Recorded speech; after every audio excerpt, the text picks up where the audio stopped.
Eloise Faye Dunmore had never begged in her life.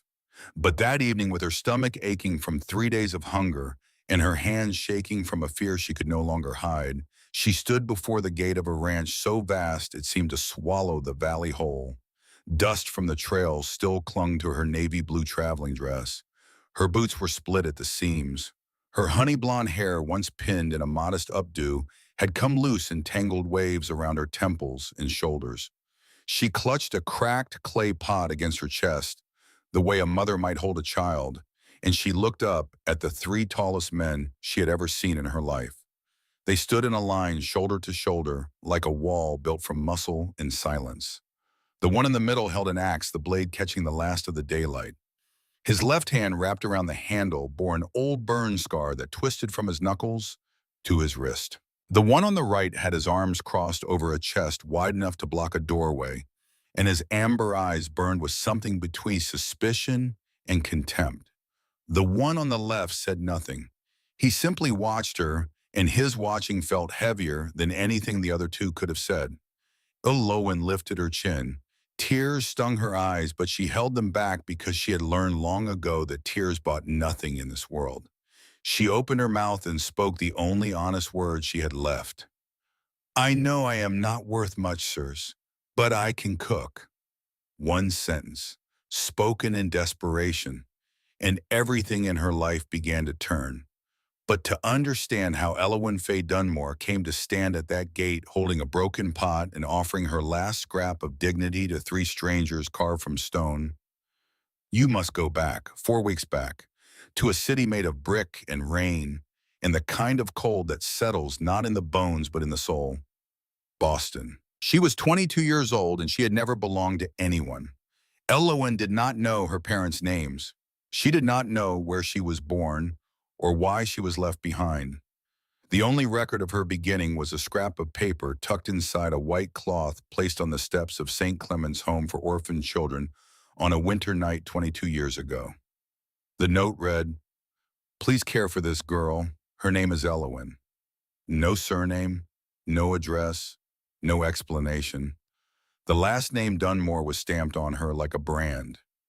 Every child at St. Clement's without a known family received the same surname, as if sharing a name could replace sharing blood.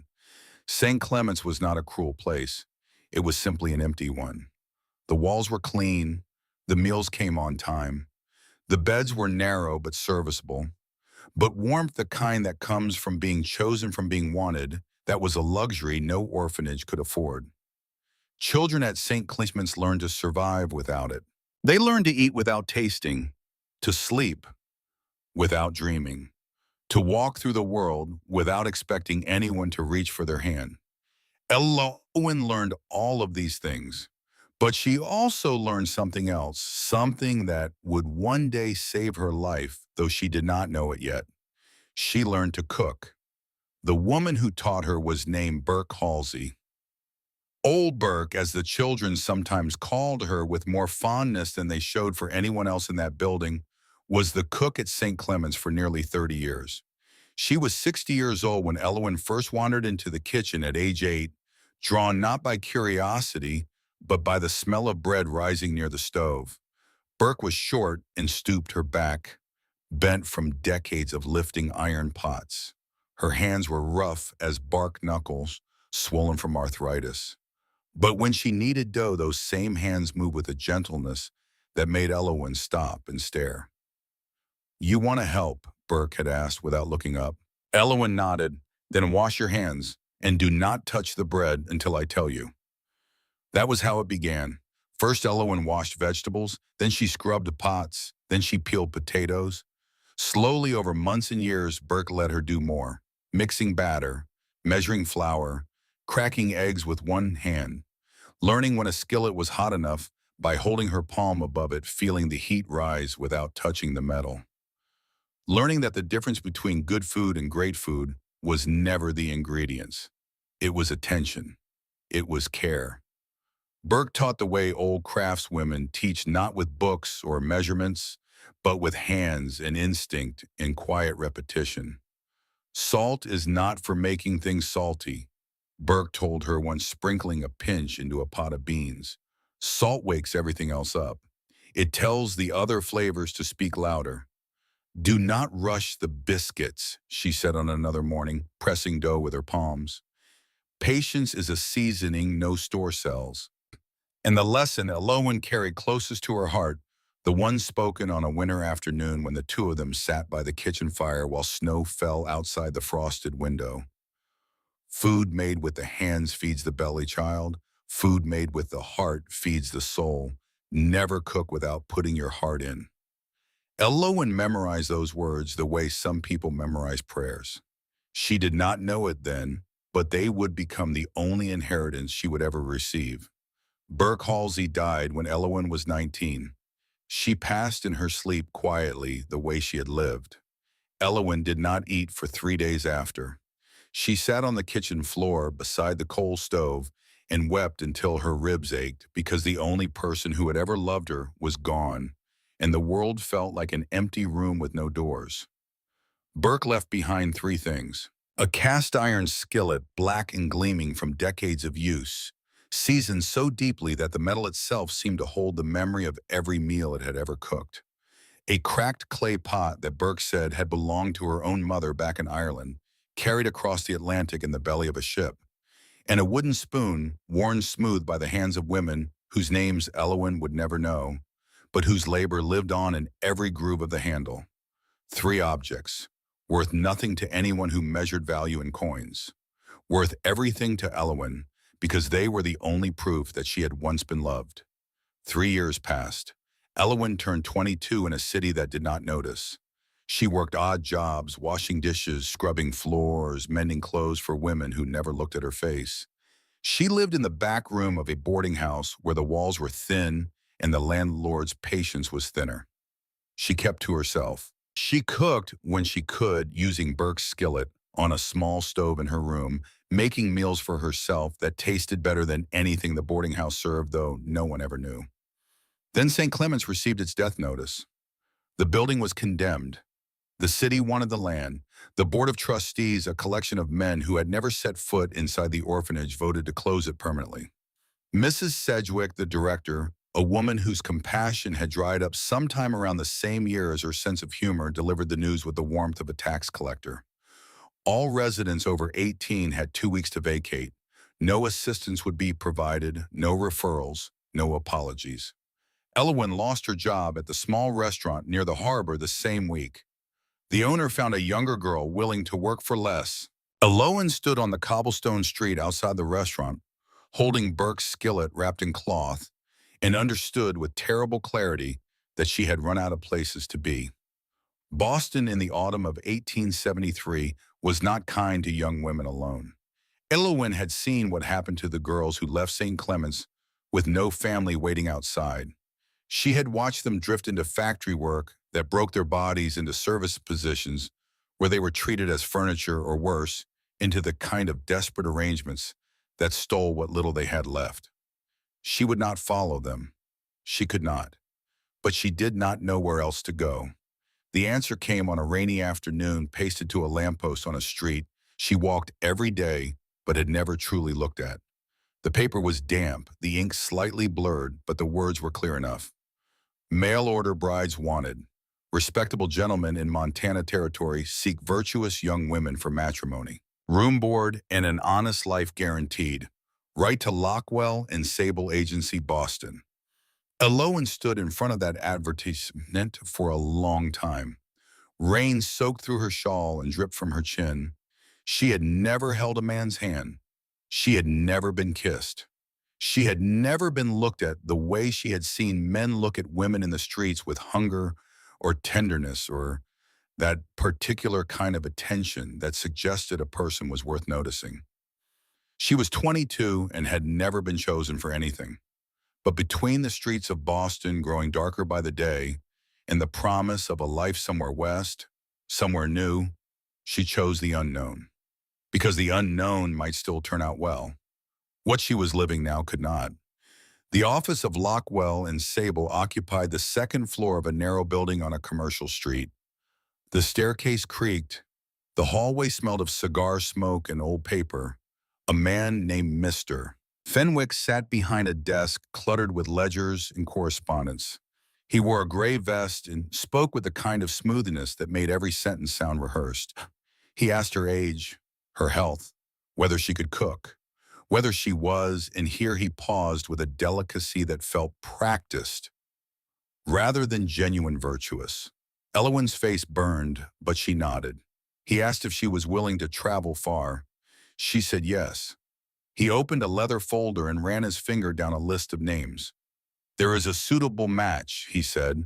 J. Morrow, Morrow Brothers Ranch, Montana Territory. Large operation. Needs a wife and a cook. No drinking. No history of violence. Remote location, but secure. Elowyn signed the papers with a hand that trembled so badly the ink smeared. She was given a train ticket and told that when she arrived at the station nearest a place called Saddlebow, Montana, someone would be waiting to take her the rest of the way. What Elowyn did not know, what she could not have known, was that the letter sent to Lockwell and Sable had not been written by J. Morrow. It had been written by a man named Nestor Creed, the ranch foreman, a 48-year-old bachelor who had watched the three Morrow brothers live like ghosts for 14 years and decided on his own authority that something had to change. Nestor had used the initial J because it was the first letter of the ranch's registered name on the deed. He did not specify which brother. He did not ask permission. He simply wrote the letter, posted it, and prayed that whatever woman showed up would be strong enough to survive what she was walking into. And there was something else Elowyn did not know. Something darker. The Lockwell and Sable agency was not entirely what it appeared. Behind Mr. Fenwick and his smooth manners stood a man named Malachi Swan, the true owner of the operation. Swan used the agency as a front. The women who were matched successfully, who married and settled, those were the ones who kept the business looking legitimate. But the women who did not marry within 30 days, the ones who failed to find a match or whose arrangements fell apart, those women were reclaimed. That was the word Swan used. Reclaimed. It was a clean word for an ugly thing.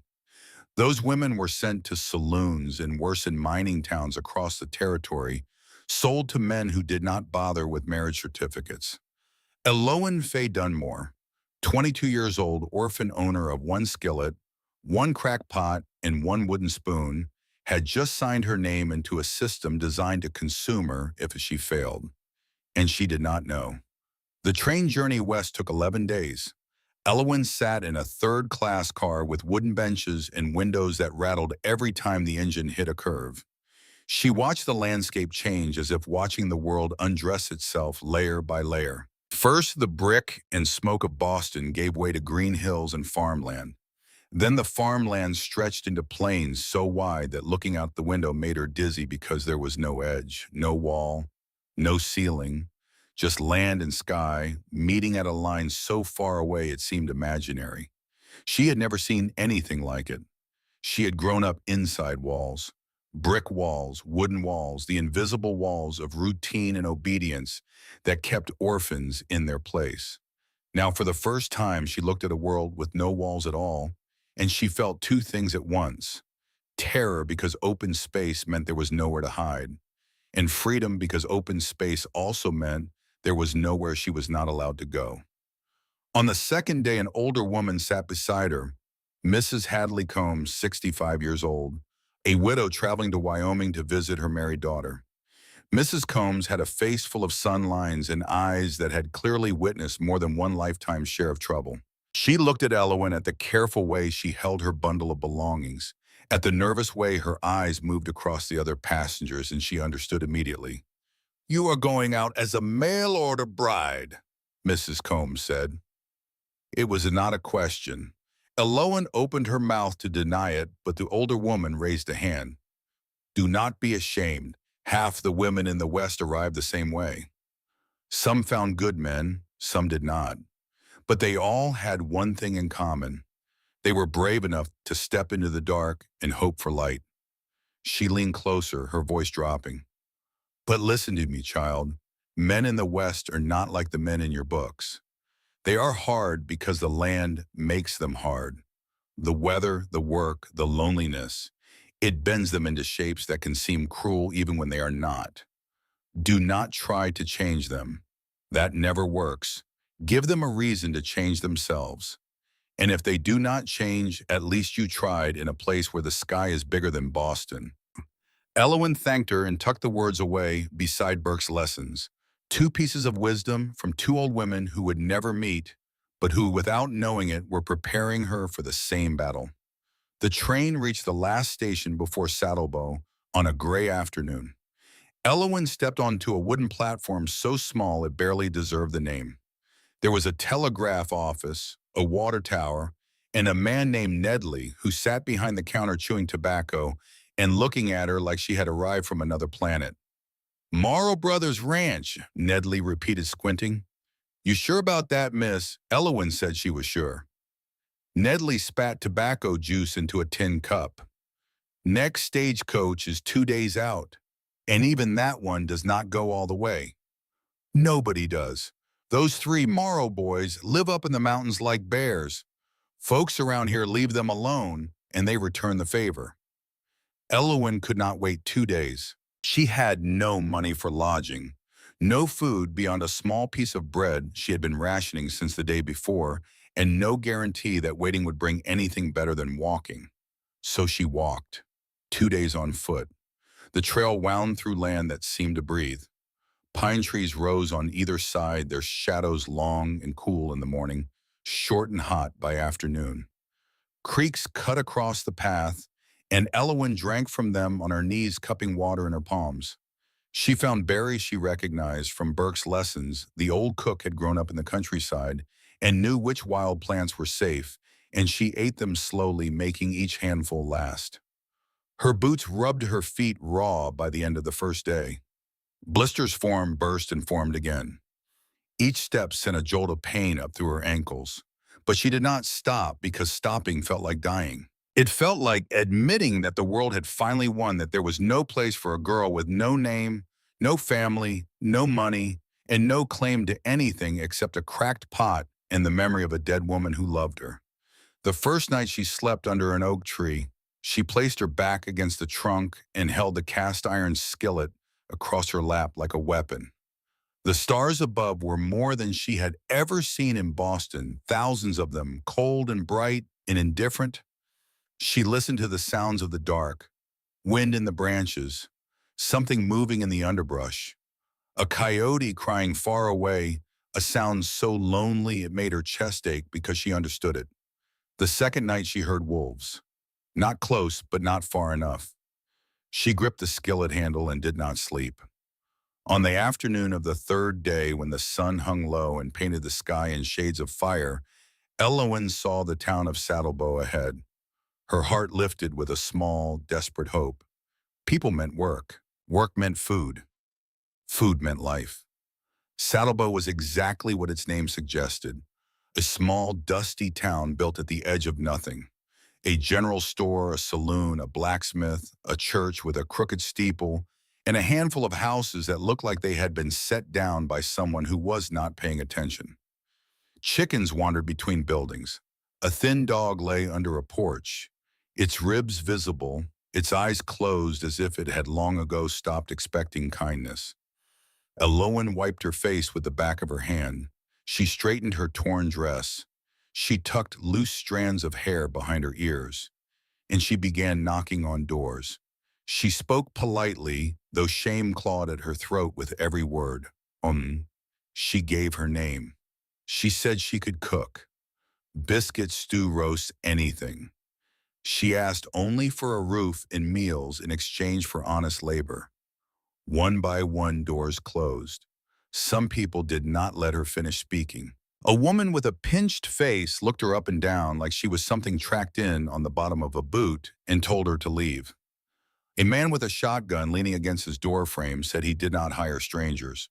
An elderly woman at the edge of town made the sign of the cross as if Elowyn carried a curse, then shut the door so fast the latch rattled.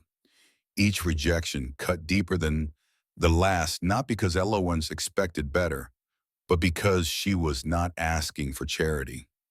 She was offering work. She was offering the only thing she knew how to do. and the town saw nothing but a ragged stranger, and their fear was louder than their mercy. When she had knocked on every door and the last light began to bleed from the sky, Elowen sat in a small plaza at the center of town beside a stone fountain that had gone dry. She sat on the edge of it and pressed her hands against her stomach as it growled so hard it made her vision blur. She counted the coins in her pocket. Enough for a handful of dry beans from the general store. Nothing more. She bought the beans and stepped back outside and looked at the empty square. Night was coming, cold and dangerous, and full of the kinds of things a woman alone should not face. She could not sleep hungry again. Not and survive. Not and wake up with enough strength to walk 15 more miles to a ranch that might turn her away too. So she did something that made the few remaining people on the street stop and stare. She gathered dry twigs and flat stones from the edge of the road. She arranged them in a small circle in the center of the plaza, right there in the open where anyone could see. She struck a match from a box she had guarded like a jewel throughout her journey and coaxed a flame into the twigs until a small fire crackled to life. Then she filled her cracked clay pot with water from the well, set it over the flames on its nest of stones, and poured in the beans. Then she opened a small cloth bundle she had carried next to her heart since leaving Boston. Inside were dried herbs and spices saved from better days. Simple things: thyme, bay leaf, salt, pepper, dried garlic. They had come from Burke's kitchen, taken in the weeks after the old woman died, before anyone thought to clean out the pantry. Elowen had kept them wrapped in cloth, tucked inside the cracked pot, protected like holy relics. Her hands moved with the calm precision of someone who had done this 1,000 times. She crumbled the thyme between her fingers and let it fall into the water. She dropped it in the bay leaf. She added salt, not too much, just enough to wake things up. Pepper, a sliver of dry garlic. She stirred with the wooden spoon, the one worn smooth by generations of hands, and she watched the water begin to change color, begin to release steam, begin to smell like something that had no business existing in a place this empty. Because the smell that rose from that cracked clay pot was not the smell of poverty.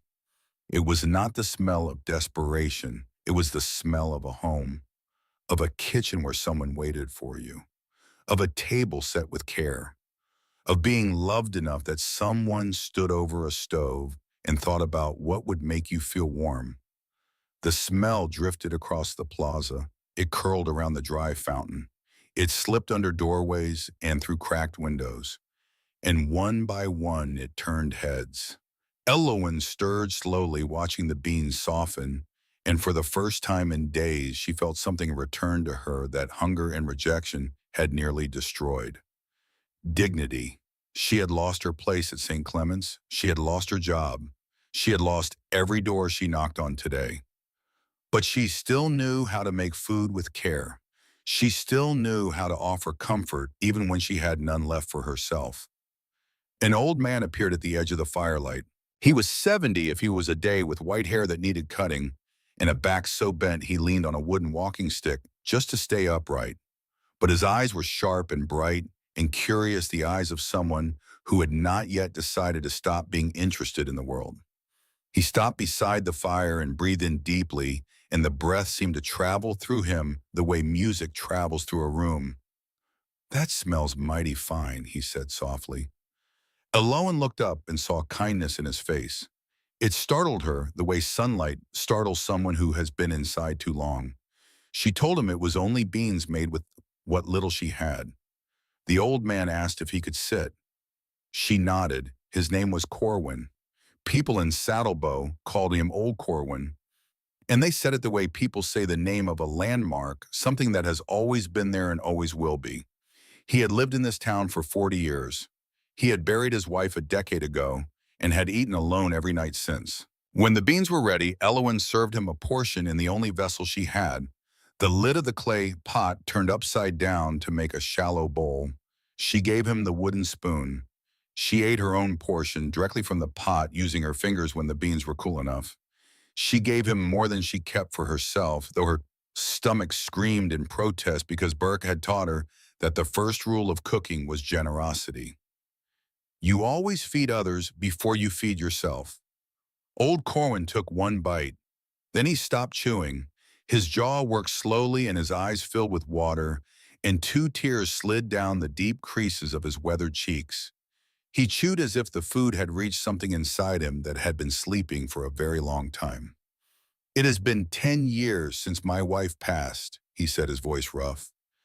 10 years, and nobody not once has cooked for me with love since then, until right now. Elowen felt her throat tighten. She did not know this man, but his words made her feel visible again, as if she had been walking through the world as a ghost and someone had finally seen her. Old Corwin asked how she had ended up cooking in a public plaza like a woman with nowhere to go. And for the first time since she lost everything, Elowen told the truth. All of it. The orphanage, Burke, the advertisement, the train, the long walk, the doors that closed. She spoke without self-pity because she had none left. She simply laid out the facts of her life like someone laying out cards on a table, letting the hand speak for itself. Old Corwin listened without interrupting. When she finished, he was quiet for a long time. The fire popped and sent sparks drifting upward into the dark sky. Then he told her about the Morrow brothers. Morrow Brothers Ranch is 15 miles from here, past two ridgelines deep in the valley. Three brothers, Beckett, Rafferty, and Stellan. Their father, Haddon Morrow, built that ranch from nothing. Came out here with an axe and a mule and turned raw land into the biggest spread in the territory. But it was their mother, Nell, who made it a home.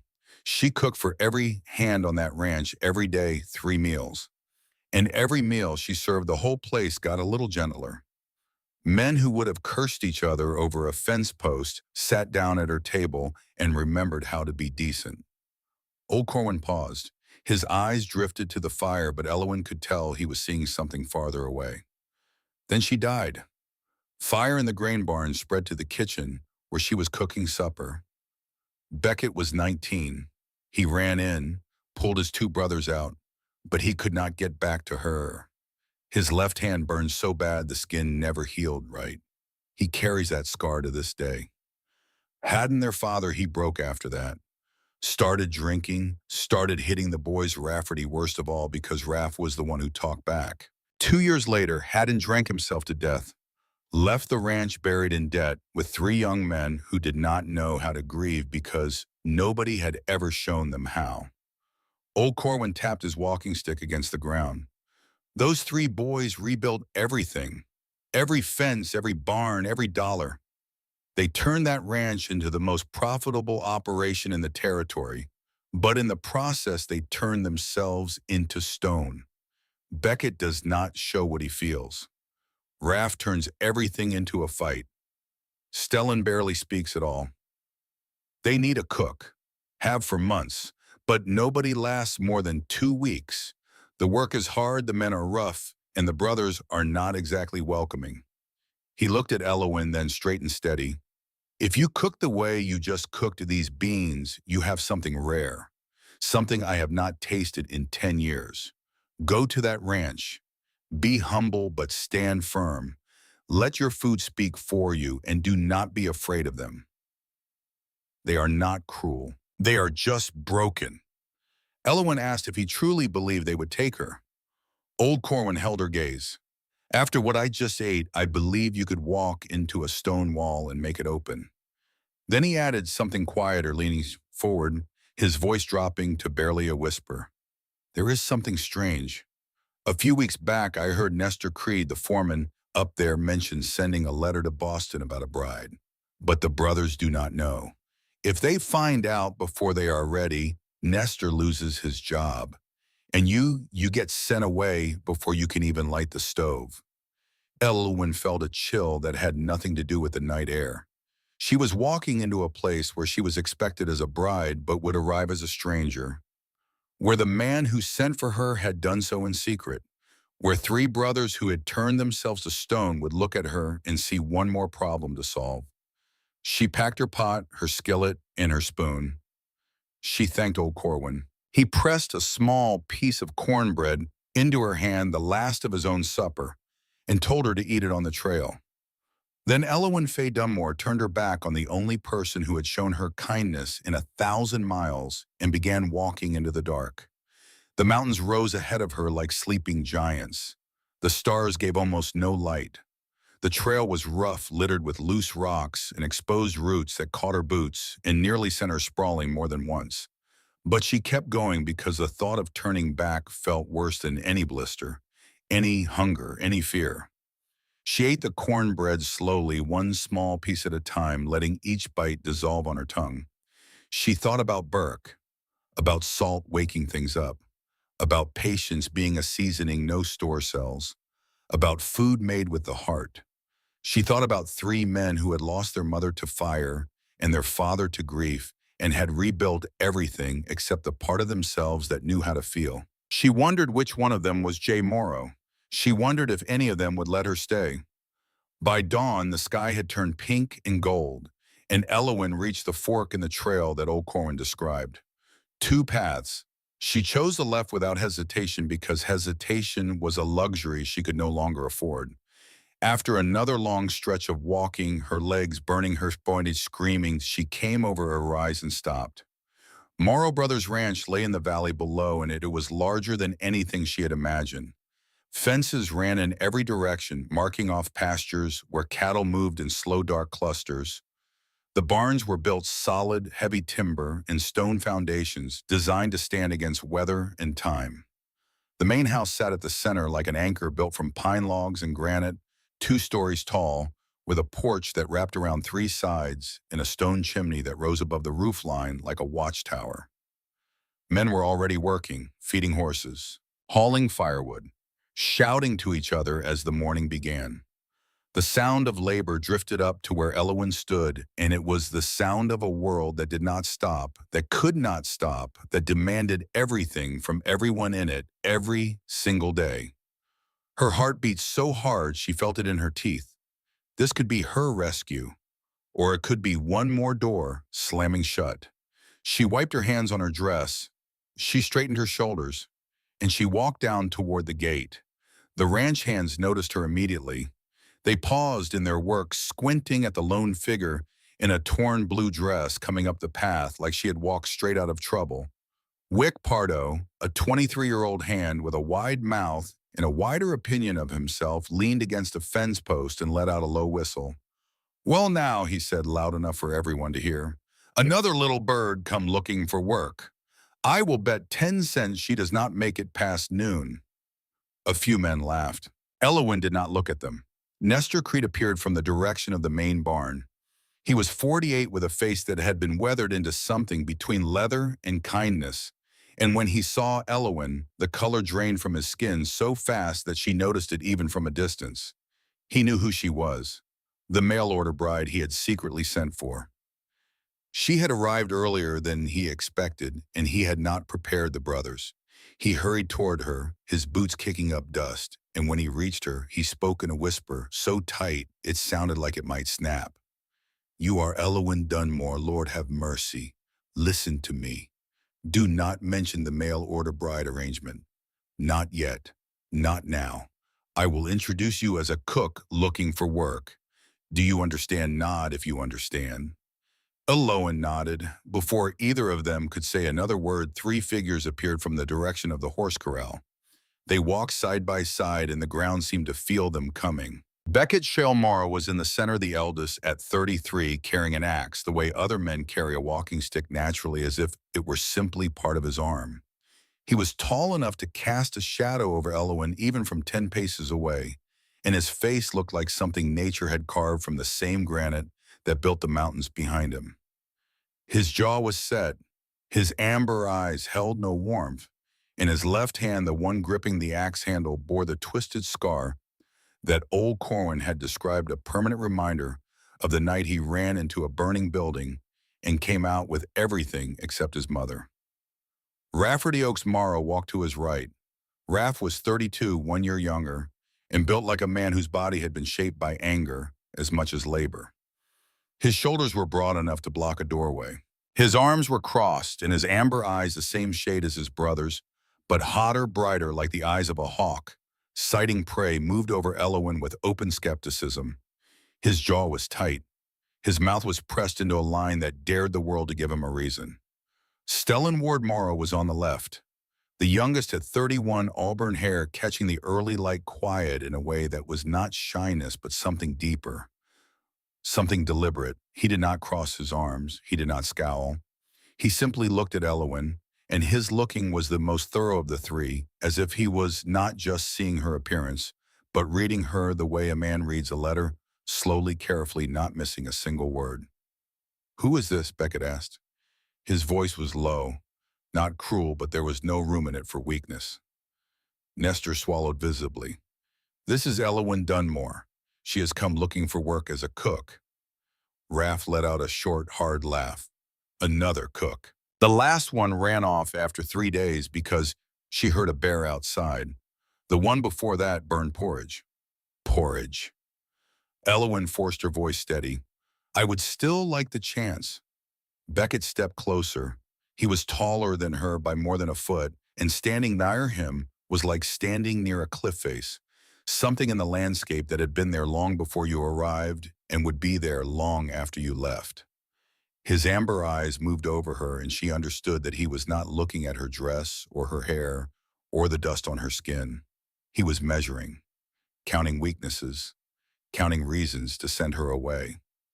"You have experience?" he asked. "Yes, sir. I have been cooking since I was 8 years old. Biscuits, stews, meats, roasts. I can feed working men the kind of food that keeps them on their feet." Beckett made a sound in his throat that could have meant anything or nothing. Many women have stood where you are standing and said those exact words. None lasted. "I do not accept poor cooking. I do not accept half effort." Elowin swallowed. She was tired, starving, terrified. But she remembered old Corwin's words, humble but firm. "Let the food speak." "I understand," she said. "I am not afraid of hard work. I only need one chance to show you what I can do." The ranch yard went quiet. Even the horses seemed to pause. The hands watched, waiting to see if the boss would laugh or waver off or simply turn his back. Beckett looked at his brothers. "What do you say?" Raff answered immediately. "No, waste of time, waste of provisions. She will be gone in 3 days like the rest." Silence. Everyone looked at Stellan. The youngest Morrow brother had not moved. He stood with his hands at his sides, his auburn hair stirring in the breeze, his amber eyes still resting on Elowin. 10 seconds passed. 20. The silence stretched until it had weight, until Elowin could feel it pressing against her like wind. Then Stellan spoke. 4 words, quiet and certain, in a voice that sounded like it came from somewhere deep inside the mountain behind him. "Give her a chance." Raff turned to stare at his younger brother, surprised and annoyed in equal measure. Stellan did not look back at him. He was still watching Elowin, and in his gaze there was something she could not yet name but would spend weeks trying to understand. Beckett turned back to her. 1 week, 7 days. If the food is good, you stay. If it is not, you leave. No begging, no tears. My men need food that builds strength, not decoration." Elowin nodded. She clasped her hands behind her back so no one could see them shaking. "Yes, sir. Thank you." Beckett called to Nestor without turning his head. "Show her the room behind the bunkhouse. Show her the kitchen and the stores." Then he turned and walked back toward the corral, his broad shoulders cutting across the morning light, the axe swinging loosely at his side as if Elowin had already ceased to exist. But she had not ceased to exist, and all 3 brothers knew it, because in that single moment when she stood before them, dusty and torn and hungry, holding a cracked clay pot like it was the most valuable thing in the world, and said the words, "I know I am not worth much," with a voice that trembled but did not break, something shifted. Not visibly, not loudly, but the way the ground shifts before an earthquake deep down in the place where things that cannot be taken back begin. Nestor led Elowen past the corral and the main house to a small room at the back of the bunkhouse. Inside was a narrow bed with a thin mattress, a table with one crooked leg, a wooden stool, and a window that looked out toward the pastures where cattle grazed in the morning light. Elowen stood in the doorway and stared at it. She stared at it the way a castaway stares at land after weeks of open water. It was the first room she had ever had to herself. At St. Clement's, she had shared a dormitory with 12 other girls. On the train, she slept sitting up. On the trail, she slept on the ground. This room, this tiny room with its crooked table and its thin mattress, and its window that let in the Montana sun, was the closest thing to a home she had ever known. "It is not much," Nestor said, watching her face. "It is perfect," Elowen said, and she meant it with everything she had. That night, Elowen did not sleep. She lay on the narrow bed and stared at the ceiling, feeling the weight of the 1 week promise pressing down on her chest like a stone. 7 days. If she failed, she would be back on the trail with nothing. Back to the closed doors and the empty plazas and the nights under trees where the only company was fear. But she also felt something she had not felt in years. Something that kept her eyes open, not from anxiety, but from anticipation. Purpose, a reason to wake up, a reason to fight. And somewhere in the main house in the dark study lit only by the low, unsteady flame of an oil lamp, Beckett Shale Morrow sat alone. Ledgers and papers covered his desk, the endless arithmetic of running a ranch, but for once his eyes were not on the numbers. They were on his left hand. He turned it over slowly in the lamplight, studying the scar tissue that twisted from his knuckles past his wrist. 14 years. 14 years since the night he ran through a wall of flame and felt his skin split open against a burning beam. 14 years since he heard his mother's voice calling from somewhere behind the smoke, somewhere he could not reach, calling his name in a way that would live inside his skull until the day he died. He had spent every one of those years turning pain into discipline, loss into strength, feeling into stone. He had built fences and barns and herds and bank accounts, and in doing so, he had built a wall around himself so high and so thick that nothing could get in. Not grief, not chore, not need, especially not need. And then a girl with a cracked clay pot had walked through his gate and served him nothing yet, not a single crumb, but had looked at him with a voice that trembled and eyes that refused to break. And the wall had cracked.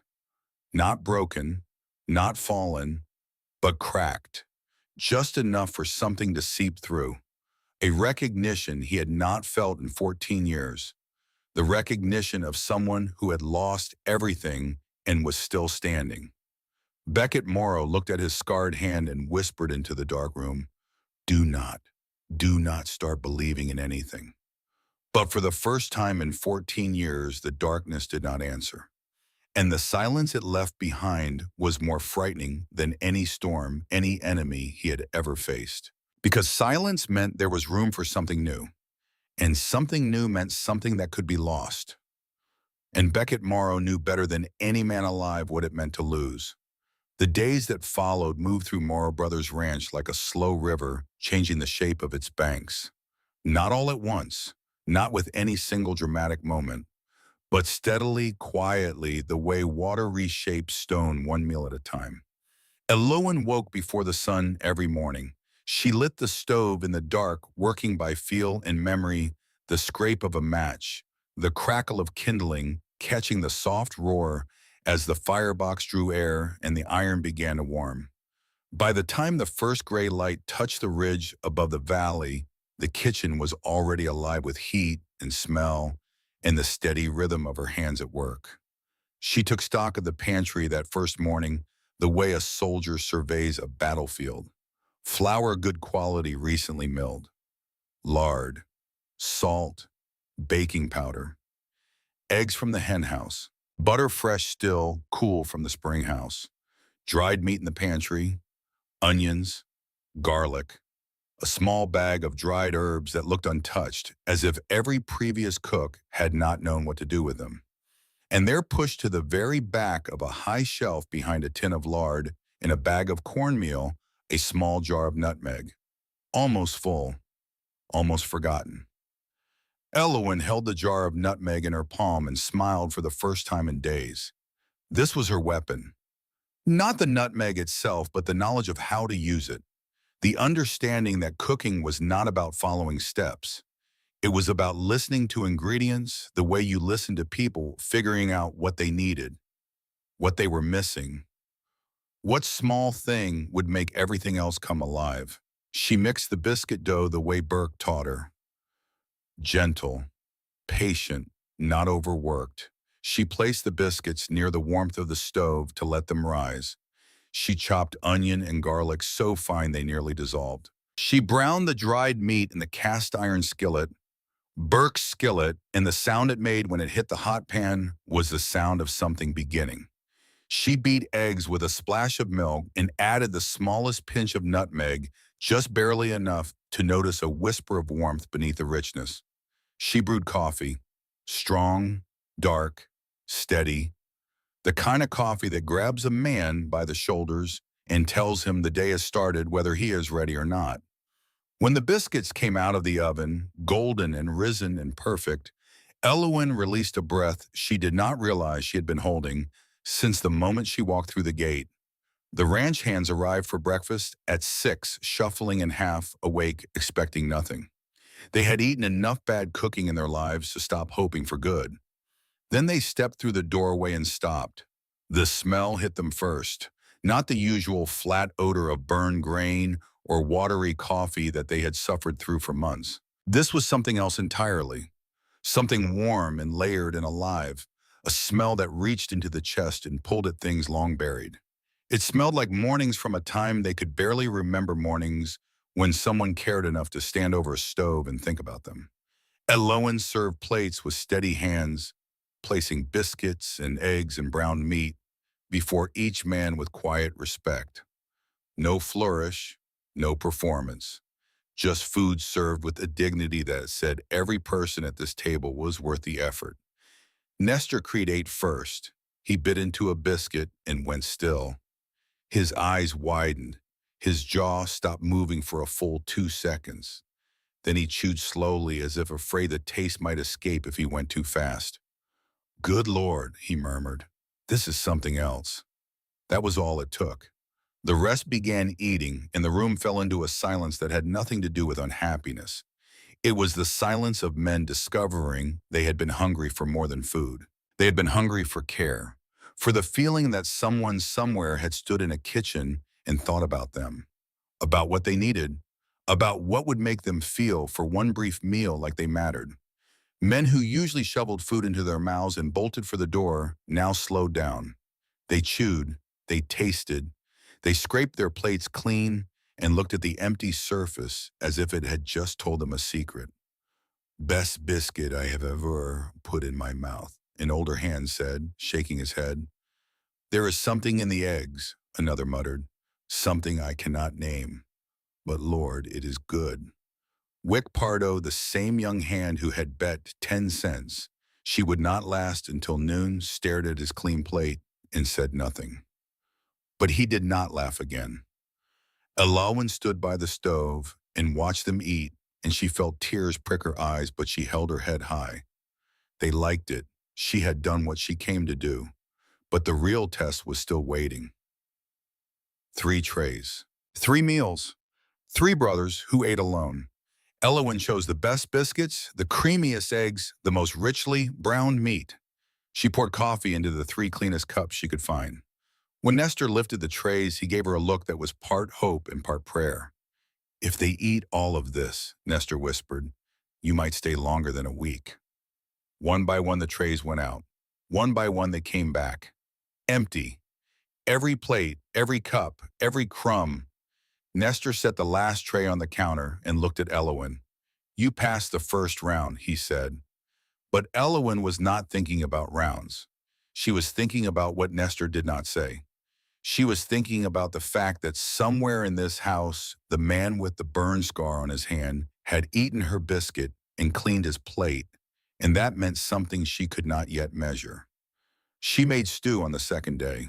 Not the thin, watery kind that tasted like boiled regret, the kind every previous cook had served because it was easy and required nothing resembling skill. Eloin's stew was thick and dark and rich, built from browned meat and onions, cooked low and slow, until they turned sweet, thickened with a handful of flour stirred into the drippings, seasoned with dried thyme and a bay leaf, and just enough pepper to make the back of the tongue wake up. She let it simmer for hours, checking it the way a mother checks a sleeping child, adjusting, tasting, adding a pinch of salt here, a splash of water there.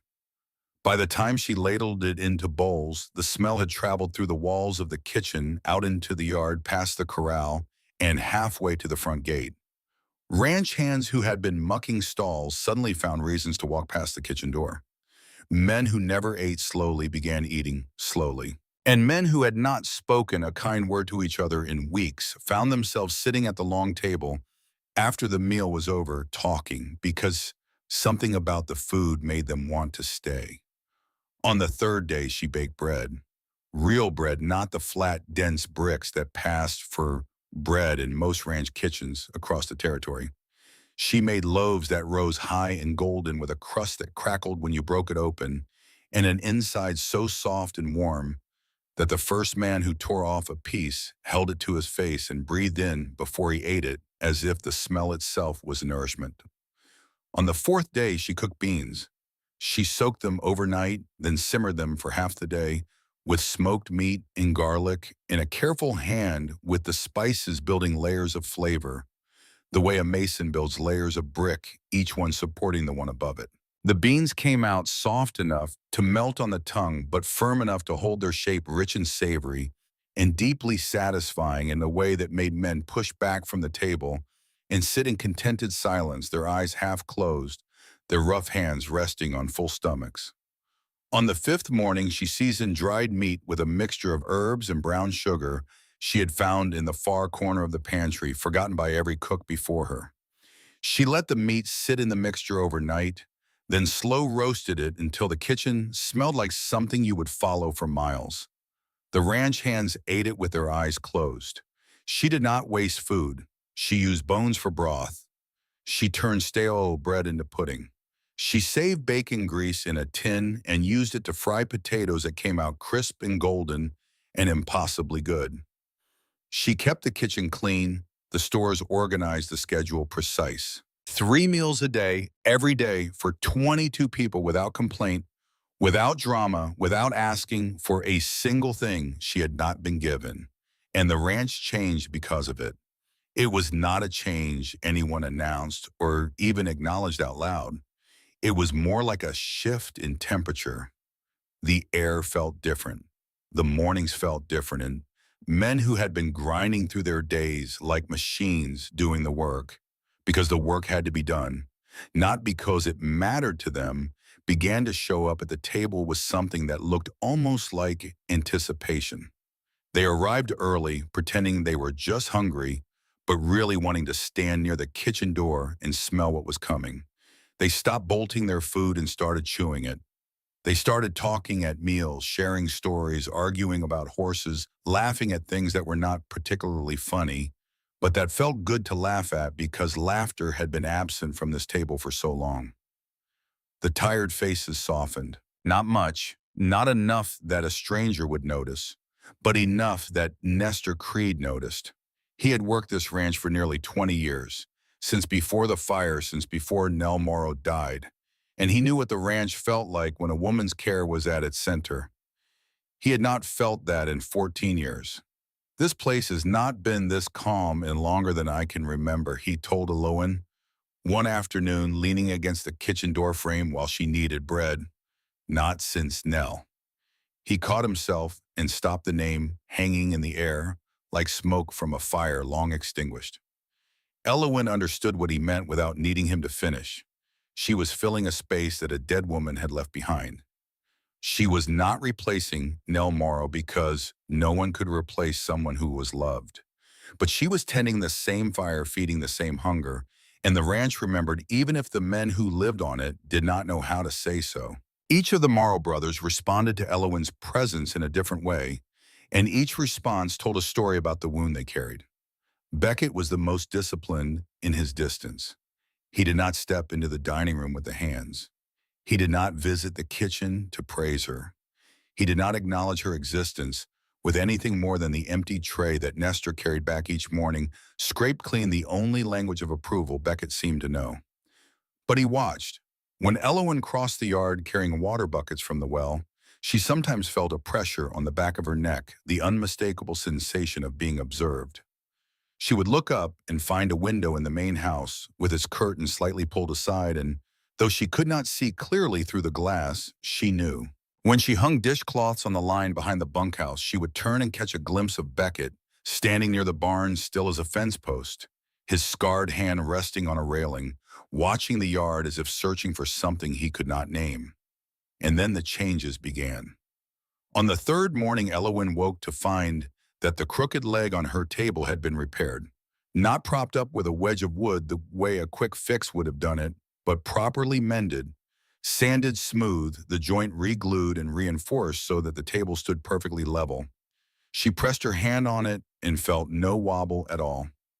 On the fourth morning, the window in her room that had rattled in the wind every night since she arrived was suddenly tight and silent. New caulking had been pressed into the frame, and the glass sat firm in its groove. On the fifth morning, a second stool appeared in the kitchen, placed at the far end of the work table, where it would be most useful, as if someone had stood in the kitchen when no one else was there and calculated exactly where she would need it. On the sixth morning, a new shelf had been mounted on the kitchen wall low enough up for her to reach without stretching, positioned directly above the spot where she stored her most used spices. No one claimed any of it. No one mentioned it. But Elowen noticed sawdust on Beckett's sleeve one morning when he passed the kitchen doorway, and she understood. Beckett Morrow did not know how to speak what he felt. He probably did not even know what he felt. But he knew how to work with his hands, and his hands were telling her something that his mouth never could. He was making her comfortable, quietly, secretly, in the only language he had. One afternoon during the fourth day, Beckett stepped into the kitchen while Elowen was chopping vegetables for the evening stew. She did not hear him enter. The man moved like weather present everywhere but somehow silent. When he spoke her name, she startled so sharply she nearly cut herself, then turned with her hand pressed against her apron. "Mr. Morrow," she said, collecting herself, "do you need something?" He stood in the doorway, filling it almost completely with the width of his shoulders. His hat was in his hands, which she had never seen before. He always wore it pulled low over his eyes, as if it were armor. Without it, his face looked different, still hard, still carved, but younger somehow, more exposed. "I wanted to say you are doing good work." The words came out stiff, as if each one had to be pried loose from somewhere deep inside his chest. Elowen felt warmth rise in her cheeks. "Thank you, sir. I just do what I know." Beckett nodded. He glanced toward the doorway like he was already planning his escape. Then he added slower, as if this part cost him even more. "The men are working better. The ranch feels different." Before Elowen could respond, he turned and walked out, and the air he left behind was heavy with something neither of them had named, and neither of them was ready to name. Rafferty Morrow was Beckett's opposite in almost every way. Where Beckett retreated into silence, Raff advanced into noise. Where Beckett kept his distance, Raff closed it.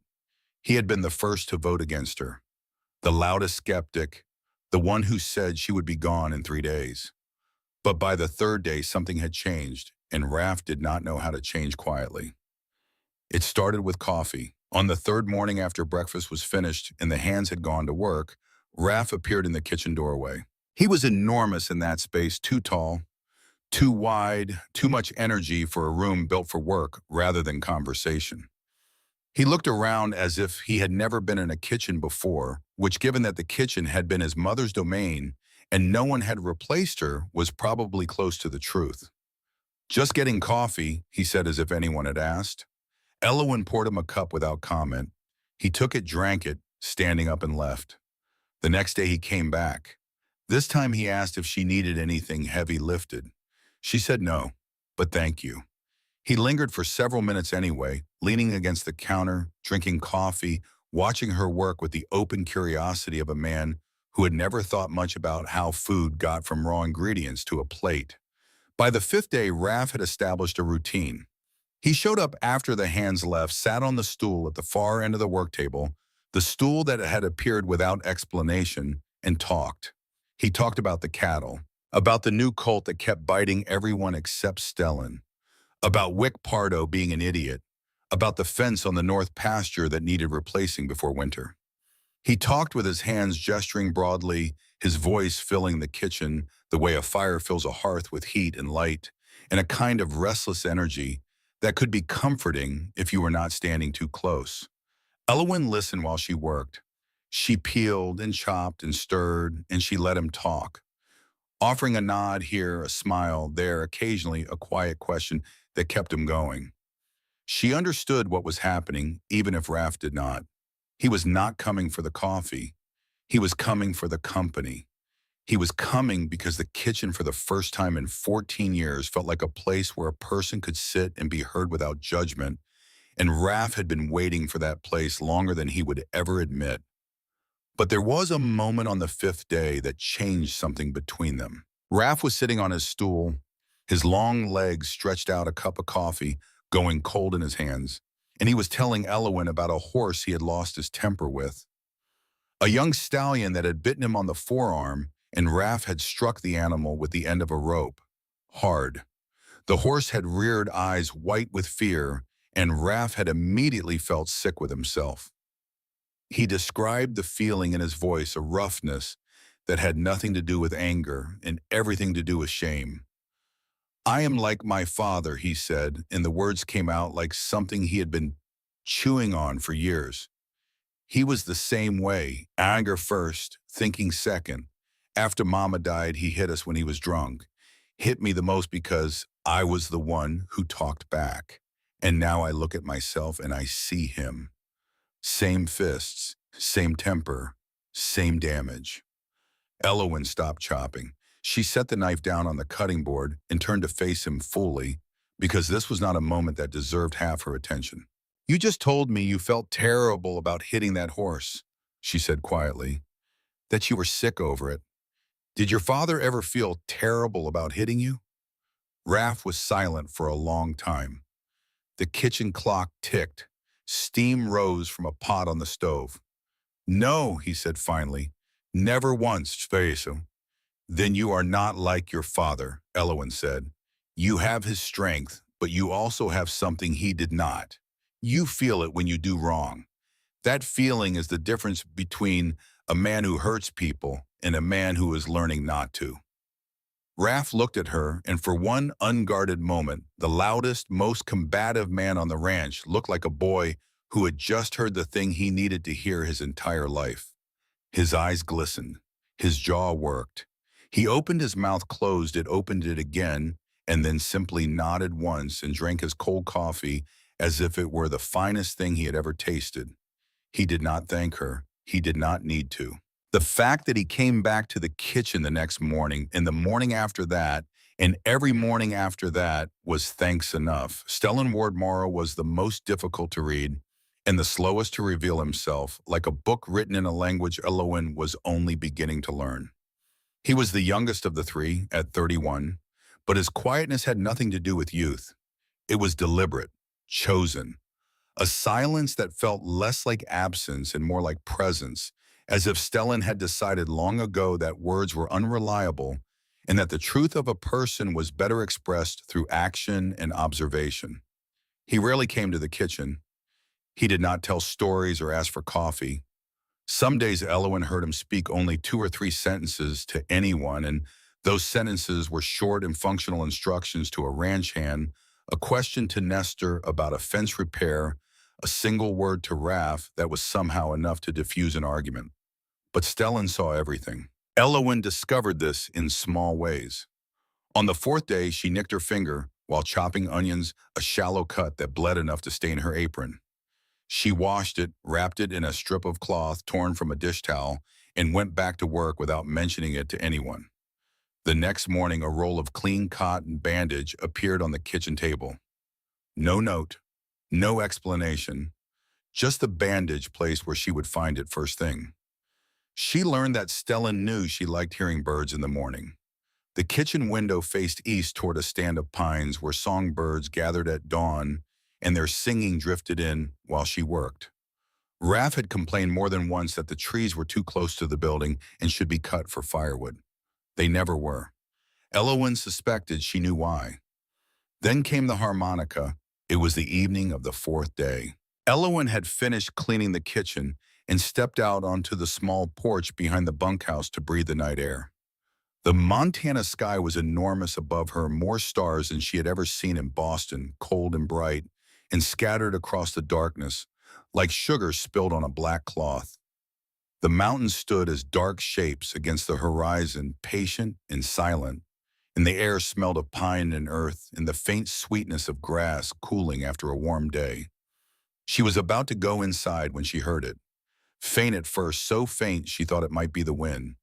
Then it grew clearer and she recognized the sounds. A harmonica. Someone was playing near the horse corral, maybe 50 yards away, hidden in the shadow of the barn. The melody was slow and aching, a tune she did not recognize, but that felt immediately familiar, the way certain kinds of sadness feel familiar even when you have never experienced their specific cause. It was not a performance. There was no audience intended. This was a conversation between one person and the darkness of prayer spoken in notes instead of words, and it carried across the night air with a loneliness so pure and unprotected that Elowen felt her breath catch in her chest. She stood in the shadow of the porch and listened until the last note faded into silence. She did not go to find the player. She did not call out. She simply listened, and something inside her recognized something inside whoever was playing, because the melody sounded exactly like the feeling of losing everything and not knowing how to go on, but going on anyway. She did not know it was Stellan. Not yet. 3 evenings later, after supper was served and the dishes were done, Elowen sat on the back steps of the bunkhouse looking at the stars. She heard footsteps soft on the packed earth, and Stellan appeared from the direction of the corral. He did not ask if he could sit. He simply lowered himself onto the step a few feet from her, close enough to share the space but far enough to respect it. They sat in silence for a long time. It was not awkward silence. It was the kind that felt safe, the kind that exists between people who do not need words to acknowledge each other's presence. Then Stellan spoke, and his voice was so quiet it was almost indistinguishable from the night breeze. That song I play on the harmonica, it was my mother's favorite. Elowen turned her head slightly. What was she like? Stellan was quiet for so long she thought he would not answer. The stars turned slowly above them. A horse nickered softly in the corral. Warm, he said finally. She cooked for the whole ranch, every meal. And every meal she cooked, everybody got a little kinder, a little softer, like her food reminded them they were still human. He paused. Like yours does. 2 sentences. And they landed in Elowen's chest like stones dropped into still water, sending ripples outward in every direction. She did not trust herself to speak. She simply sat with the weight of what he had said and let the night hold them both. That evening, Elowen prepared the 3 brothers' supper trays with more care than she had ever put into any meal in her life. She had been paying attention to what each man left on his plate and what he finished first, reading their preferences, the way Burke had taught her to read ingredients, by listening, by noticing, by understanding that every person's hunger is specific and personal and worth honoring. For Beckett, she roasted the meat dark and thorough seasoned, heavily with salt and cracked pepper, the way a man who valued certainty would want his food solid, reliable, no surprises. For Raph, she added extra garlic and a kick of dried chili flakes she had found in the back of the spice shelf, because Raph was a man who wanted his food the way he wanted his life, with heat and intensity. For Stellan, she used a lighter hand, fresh herbs instead of dried, a touch of butter instead of lard, a subtlety that required more skill and more attention because Stellan was a man who noticed subtlety. And beside each plate, without thinking too carefully about why, she placed a small dish of fruit compote. Apples from the tree behind the kitchen garden, peeled and sliced and simmered with a little sugar and a cinnamon stick until they turned soft and golden. It was nothing elaborate. It was gentle. It was the kind of thing Burke used to make and say dessert at the end of a meal as a way of saying, I care about you without having to open your mouth. The next morning, all three trays came back empty, every scrap of meat, every grain of rice, every drop of compote. Nestor set the last tray on the counter and looked at Elowen with an expression that was part disbelief and part reverence. All three of them cleaned their plates, including the sweet. Elowen, they do not eat sweets. They have not eaten anything sweet since their mother died. That was 14 years ago. Whatever you put on those plates last night, it reached something in them that nobody has touched in a very long time. Elowen felt warmth spread through her chest. Not pride, something quieter, something like being seen. Then the peace that had been building on the ranch cracked open. Elowen was cleaning the kitchen after the midday meal when she heard voices carrying from the dining room. The younger hands were talking loudly the way men talk when they believe no one important is listening. Their words started as rough humor, the kind that passes for conversation among men who spend their days in hard labor and their nights in harder solitude. But the tone shifted quickly, the way a creek shifts from shallow to deep without warning, and suddenly the words were not jokes anymore. They were talking about her, about how she looked, about what it meant for a woman to live alone among so many men, about what they would do if she belonged to them. Each sentence was uglier than the last, and each one landed on Elowen's ears like a slap. Her face burned. Her hands tightened around the knife handle until her knuckles turned white. She forced herself to keep cutting because she did not know what else to do, because stopping meant acknowledging what she heard, and acknowledging it meant she would have to respond, and she did not have the power to respond. She was a cook on trial. She was a woman with no family, no money, no claim to protection. She was one word away from being back on the trail. When she carried the food out to serve supper, the men went quiet, but the smirk stayed. The knowing look stayed. The air in the room felt dirty in a way that had nothing to do with dust. Elowen kept her head high and set plates down as if she noticed nothing because she had learned at St. Clement's that showing pain was the same as showing weakness, and showing weakness was an invitation. The next morning it escalated. Wick Pardo leaned back in his chair as Elowen moved down the table pouring coffee. He stretched his legs out in front of him and looked at her with a smile that was shaped like kindness, but filled with something else entirely. You know what, Miss Dunmore, you should come have dinner with me sometime. Just the two of us. I promise I would be real gentlemanly about it. The way he said it, the emphasis on certain words. The pause before gentlemanly, the slight curl at the corner of his mouth, turned the sentence into something that made the whole room burst into laughter.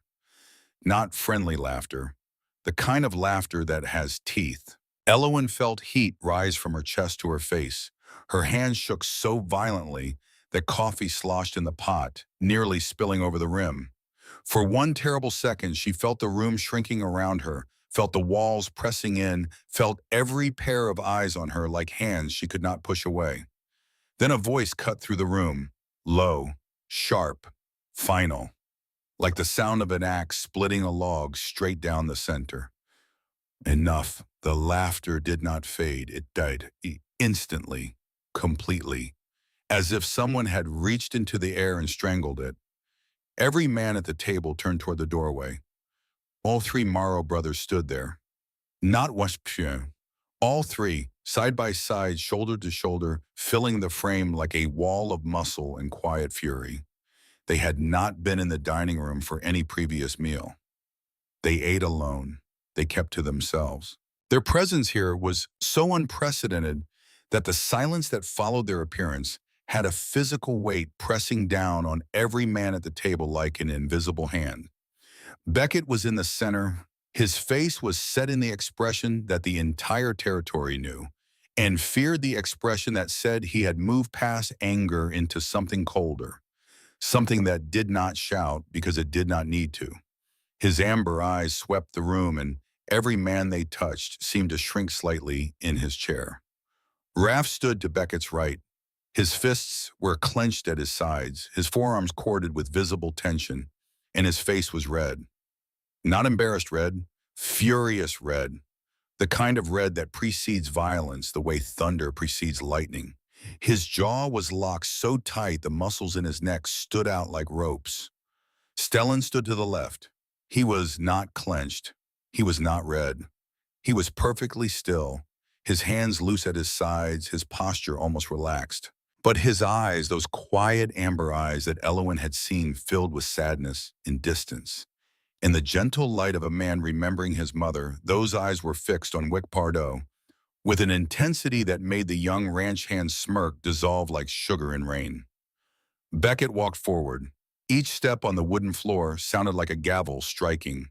He stopped directly beside Wick's chair, close enough that the young man had to crane his neck to look up.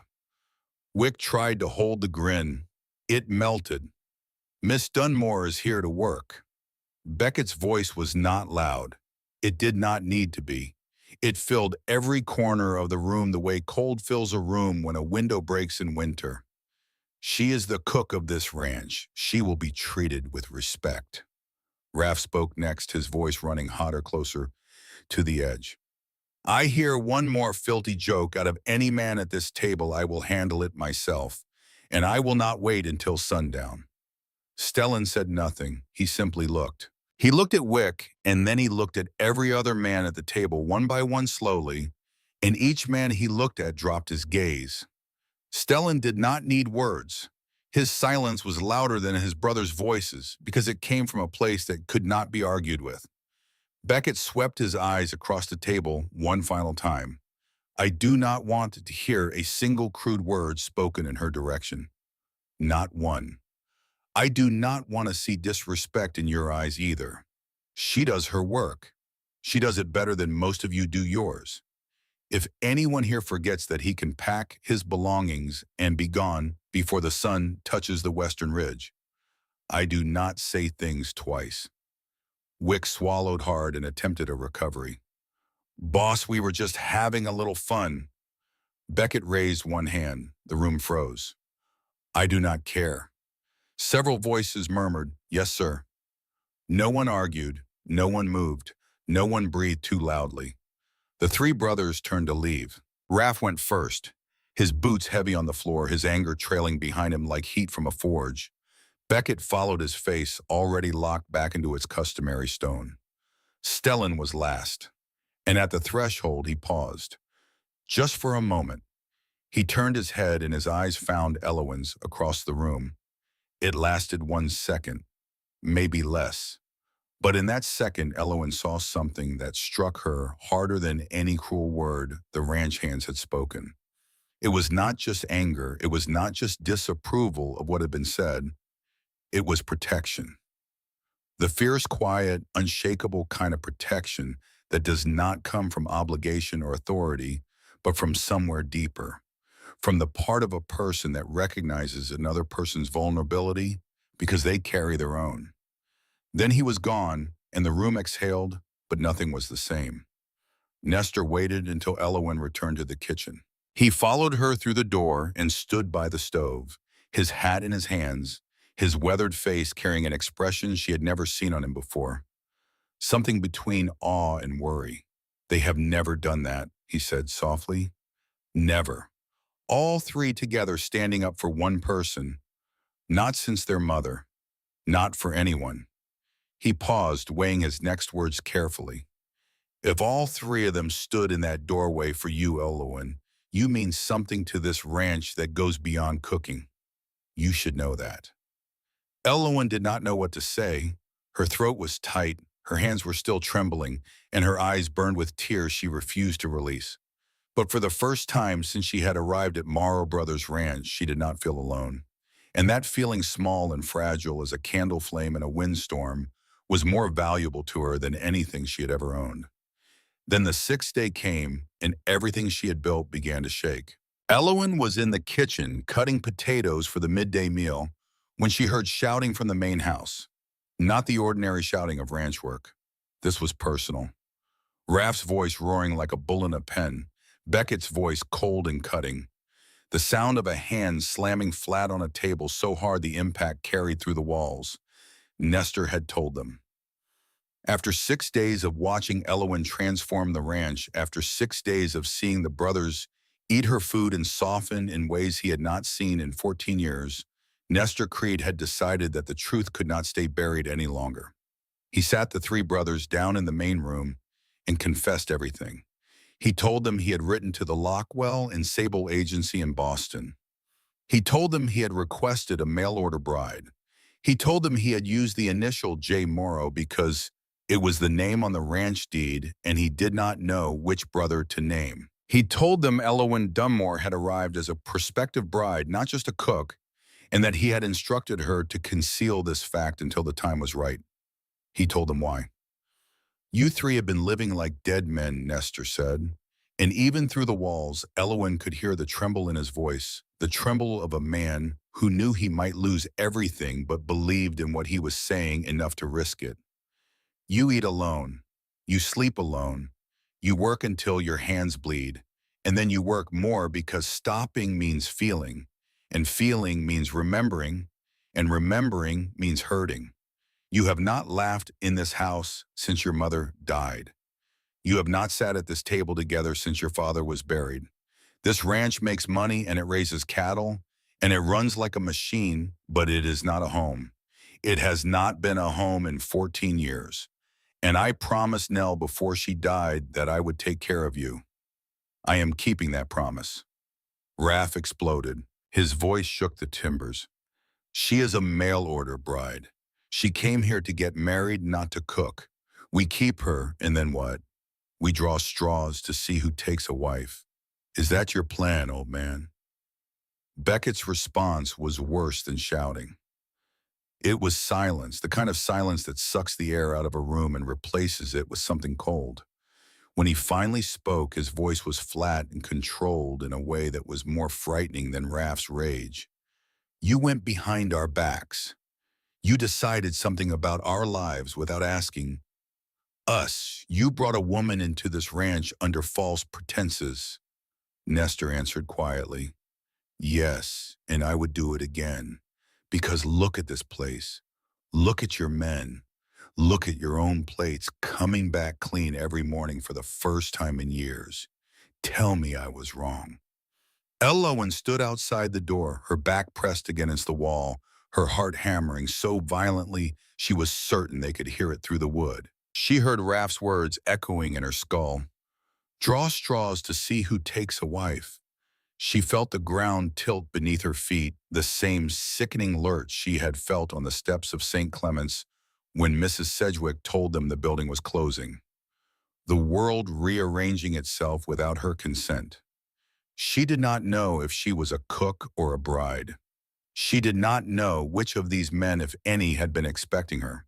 She did not know whether to run or stay or fight or beg. She only knew that her hands were gripping the wooden spoon Burke Halsey had left her, gripping it so hard her knuckles ached, and it was the only thing in her life that had not shifted beneath her. That night, long after the house had gone dark and the ranch hands were asleep, Beckett came to the kitchen. Elowen was at the sink washing the last of the supper dishes by lamplight. Her back was to the door, and she did not hear him enter because Beckett moved the way storms move across mountains, present everywhere but silent until they arrive. You heard, he said. Elowen did not turn around. Yes. How much enough? She set the last dish in the drying rack and turned to face him, drying her hands on her apron. Beckett stood in the doorway, his frame filling the space, his hat off again, his scarred left hand hanging at his side. In the low amber light of the oil lamp, the scar tissue looked like a map of something terrible, ridges and valleys of ruined skin that told the story of a 19-year-old boy reaching through fire for a mother he could not save. Nestor had no right to do what he did, Beckett said. The words came slowly, each one carrying weight like stones being laid one at a time into a wall. But he was not wrong about this ranch. He was not wrong about what you have brought to it. My brothers and I, we needed what you have given us this week. I needed it. He stopped. His jaw worked. The next words seemed to require a physical effort that was visible even in the dim light. I needed it. Elowen held his gaze. I did not come here to force anything on anyone. I came because I had nowhere else to go. If you want me to stay as a cook, I will stay as a cook. If you want me to leave, I will leave. But I will not pretend to be something I am not. Beckett looked at her for a long time. The lamp flickered. Shadows moved across the kitchen walls like living things. His amber eyes held hers, and for one suspended moment, the hardest man in the Montana Territory looked like a person standing at the edge of a cliff, knowing that the next step would either save him or end him. Stay, he said. Cook. The rest of it we will figure out. Then he turned and walked away, his boots quiet on the wooden floor, and Elowen stood alone in the kitchen with her hands still damp from the dishwater, and she wept. Not from sadness, not from fear, but because the man who had spent 14 years turning himself into stone had just said out loud in a voice that cost him everything it had that he needed her.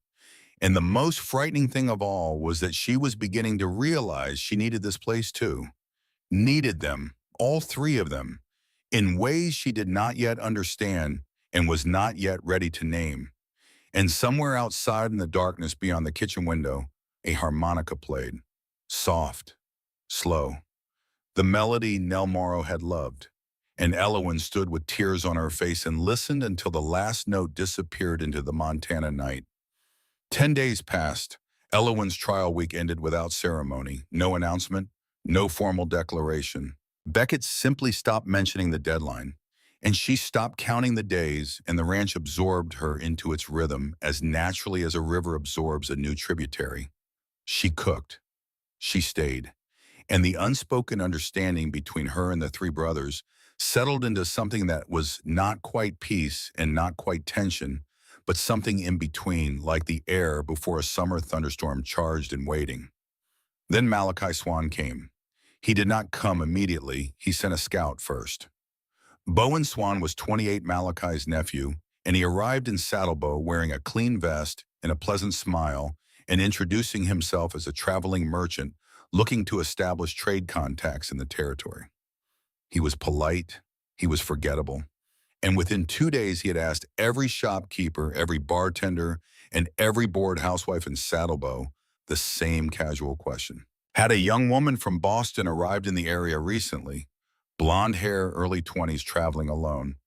Old Corwin heard the question on the second day.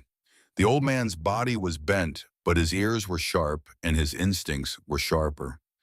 He found a boy willing to carry a message to the ranch for a quarter, and by nightfall, Nestor was reading old Corwin's warning by lamplight in the bunkhouse. Someone is asking about your girl. Smells wrong. Be ready. Nestor brought the message to the brothers that same night. Beckett's response was immediate and operational.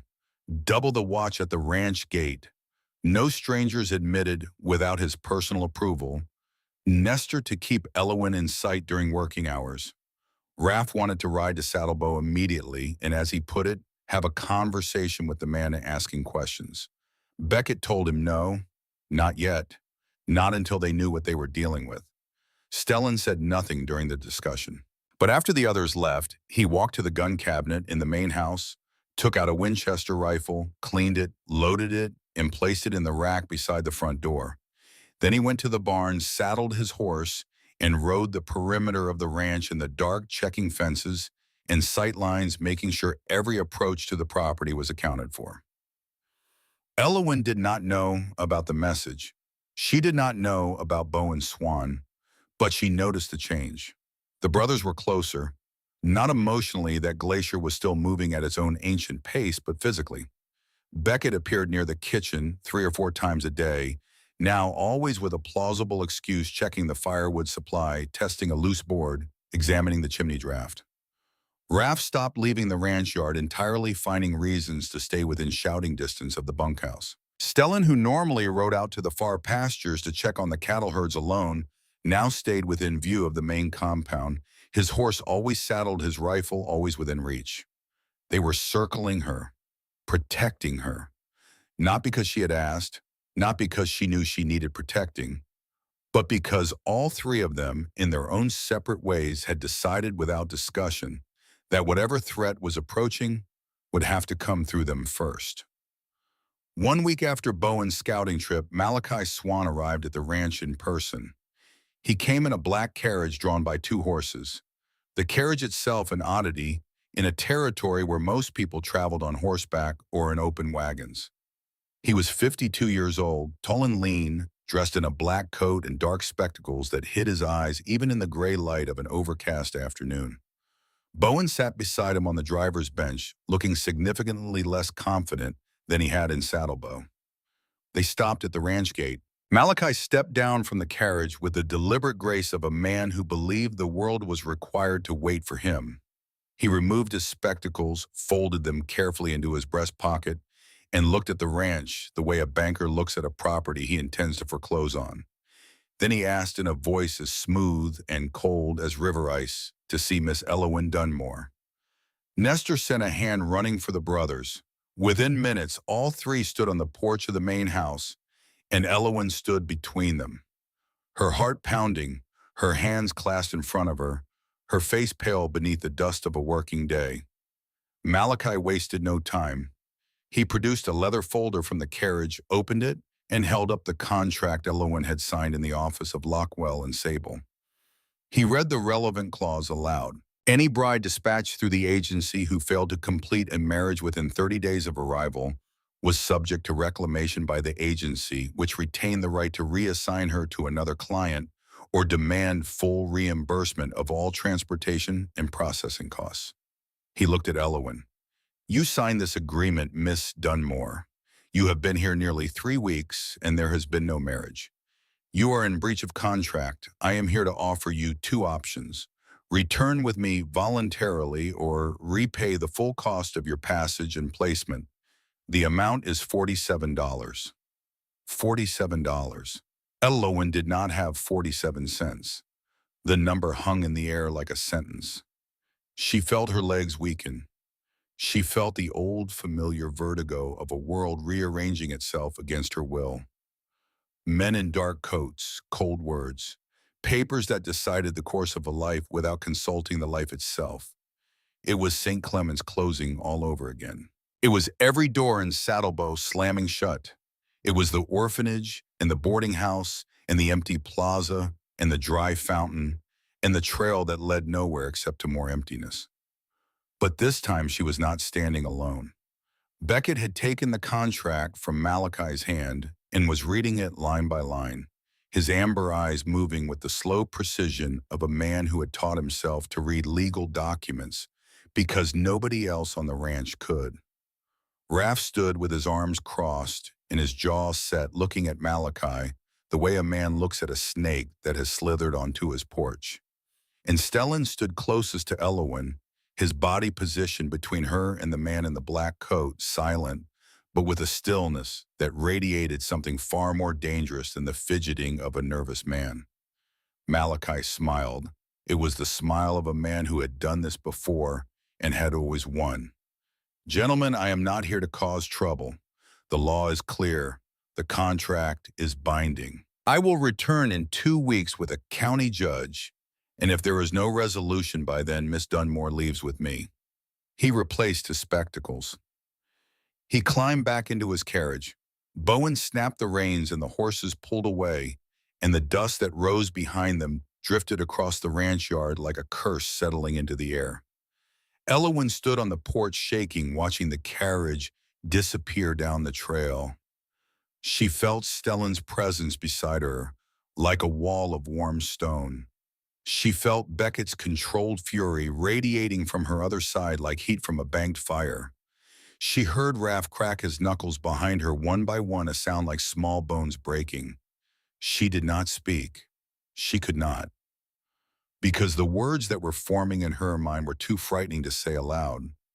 Not the fear of Malachi, not the fear of being taken away, the fear of how much it would hurt to lose this place, these men, this kitchen, this life that she had started to believe against every lesson her childhood had taught her might actually be hers. And standing behind her three brothers, who had sworn never to need anyone again, realized separately and silently and with a terror that rivaled anything Malachi Swan could threaten, that they had already broken that oath.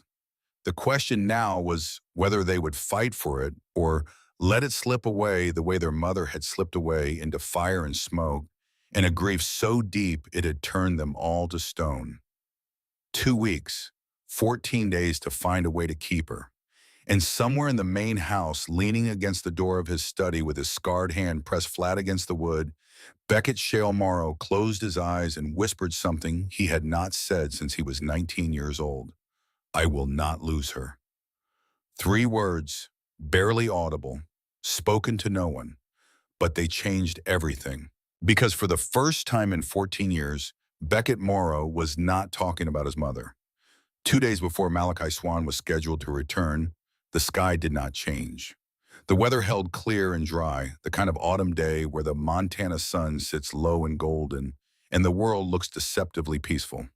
But peace, as the Morrow brothers had learned long ago, is often just the face that trouble wears before it shows its teeth. Nestor Creed found the first sign at the dawn. He had ridden out to the south pasture to check the herd and count heads, the same routine he followed every morning, the same pasture he had ridden through 1,000 times without incident. But this morning something was wrong. 15 head of cattle lay on the ground sides, heaving mouths, foaming legs, twitching with the slow, terrible rhythm of animals fighting something they could not see. Their eyes were glassy and unfocused. Their breathing came in short, wet gasps. They did not respond when Nestor dismounted and approached. They did not even flinch. He rode to the adjoining pasture and found 10 more. Same symptoms, trembling, glassy eyes, refusing to stand, refusing to eat. Whatever was killing them was moving through the herd like a whisper, silent and deliberate and impossible to outrun. Nestor spurred his horse back to the main compound so hard the animal's hooves threw divots of dirt the size of fists. All 3 brothers were at the south pasture within the hour. Beckett crouched beside a downed steer and examined its mouth, its eyes, the muscles along its flank that rippled with involuntary spasms. Raff paced behind him, his jaw locked, his fists opening and closing at his sides like a man searching for something to hit. Stellan moved through the pasture in widening circles, checking the grass, the water, the fence line, reading the ground, the way he read everything slowly, carefully, missing nothing. He found it at the salt lick station near the eastern fence. The rectangular block of mineral salt that the cattle used daily had been tampered with. A fine white powder, finer than salt and slightly acrid in smell, had been mixed into the surface of the block and pressed into the grooves where the cattle's rough tongues would drag across it again and again. Someone had come in the night when the pasture was unguarded and poisoned the salt. Stellan held a pinch of the powder between his fingers and brought it close to his face. He did not need to taste it. The faint bitter smell told him enough. This is not natural, he said, his voice carrying the flat certainty of a man who does not waste words on speculation. Someone did this. Raff stopped pacing. The color rose in his face like a tide. Who would poison our cattle? We do not have enemies. We keep to ourselves. We bother nobody. Beckett stood slowly from his crouch. His amber eyes swept the pasture, the fence line, the tree line beyond. His scarred hand tightened into a fist at his side. He did not answer Raff's question because he already knew the answer, and the answer made his blood run cold in a way that had nothing to do with the morning air. Malachi Swan, not content to wait for the law to deliver Elowin, he had sent Bowen ahead to weaken the ranch to create financial pressure to ensure that when he returned with the judge, the Morrow brothers would be too desperate to fight. 25 head of cattle represented nearly a full season's income. Losing them would put the ranch on the edge of a hole it might not climb out of. Beckett looked at his brothers.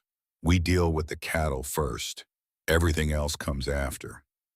Raph wanted to ride, wanted to find Bowen Swan and drag him back by the collar of his clean city vest. But Beckett was right, and even Raph, whose first instinct was always action, understood that 25 dying animals outweighed the satisfaction of violence. The problem was simple and devastating. There was no veterinarian within 2 days' ride.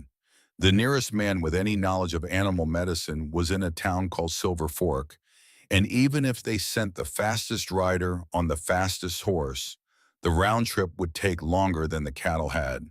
If nothing was done in the next 24 hours, the animals would die.